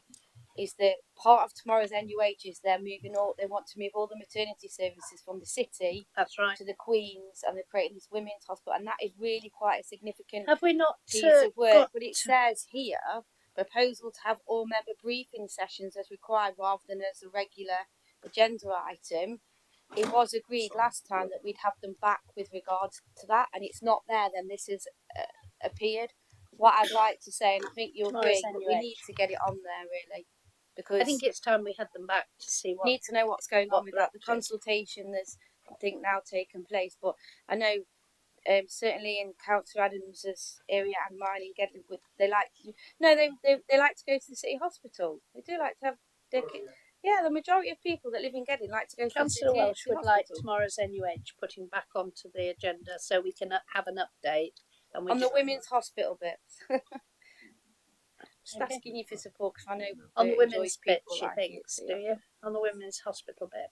Yeah, it's the women's hospital, and they're transferring from from the Queen's city. Yes. There won't be a maternity hospital, maternity department to Nottingham City Hospital. It will all be a huge outfit of the Queen's Medical, and I don't think many people know about it, and I think we need with to no know parking. We need to know, and we also need to, and we need to know about it because of the other things that are going on in maternity. It's important. Tomorrow's NUH is one of the most important things on our agenda. Yeah, not to take anything else away. I agree. And it's saying to have briefing I don't sessions. know why it slipped off. It says all member briefing sessions, and I don't understand why that is. Oh, could you answer that, please? 103. Briefing sessions. Where are we? Page 103 of 104. Bye, work Sarah. programme. Thank you so Tomorrow's much. NUH. See you on the 9th of May. It Thank you, says Sarah. proposal to have all member briefing sessions as required rather than a regular agenda item. Yeah, yes, I can sort of confirm that was. I think that's a bit historical, Councillor Welsh, in that when we first had the new governance arrangements, we were looking at different ways to approach health scrutiny, and it's not really come to fruition. I have absolutely no doubt that this is coming back to this committee as a proper agenda item. The thinking at the time was that we could be updated in terms of information as opposed to decisions being taken in the next thing. So it's not a question of replacing an agenda item with simple briefing. That's really not the case. Yeah, fab. And the reason I bring it up, Noel, is because at the Health Scrutiny Committee, when they came, they did say that would keep us all updated, including yourself, Chair, about what was going on. I've never had a thing about it. I mean, I read on their website, but I've not had a thing, and it is a massive change for Can that we knock service. something off next month? If it's okay, if I could rephrase, I know we've been here for absolutely a long time. Just sort of slightly reframe the work program discussion, if that's okay. I just wanted to say that for the May meeting, we have two items that frankly have been bumped, and we were in a position where we had in February and March several very high profile issues, and you've all put a really lot of work into playing catch up, as it were, with the work program and giving those items the consideration they deserve. What I'd be proposing is that we would have the two items as highlighted in May. That would also give me the opportunity to produce a new work program for 2023, 2024, and look to firm up a schedule for the year, so that we're not reacting as much as we have been, and that was by necessity in some respects, but it's also we're at the position now that we can do that, and that's what I would like to propose. That it is an organic document, but we have been responding to your demands to have issues considered, especially in February and March, given how January unfolded, and that's if I could be given the time to put something to you in June that captures tomorrow's NUH and the rest of the work program, so that we can have a proper work schedule for that, if that's acceptable to the committee. And just one other thing I wanted to say, and it's my bad, and I don't want to reopen an item that's already been discussed, but at page 64 of your packs, if they're not all away, we did have a recommendation on the health visitor service about whether to receive an update on the recommissioned service in due course, and that could be put on the long list for the revised timetable for 2023-24. That got mentioned. Yeah. So I just wanted to be clear that had been accepted as a recommendation that we would do that. So that's great. But that's my work carved out for the next few weeks, is to try to get. You're saying that you're going to bring the work programme in June, but in actual fact we need the work programme sorting so that we've got something to sit here and discuss in June. By all means. Don't we? It is true what you say. Can we request then, as a committee, to have an update on what is going on with regards to that project? Because my understanding is it's moving forward very, very, very, very quickly. With a very limited, yes, I think and they did say that they would. And I think if all members get a briefing, then we can have our own conversations between us as a committee, or get our heads together with regards to it.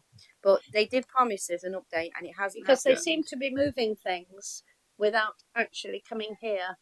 We can certainly mark that as an action point arising from the discussion on the work programme. I think that's quite reasonable, Councillor Welsh. Yeah. Okay, may we stop the live stream, please, now?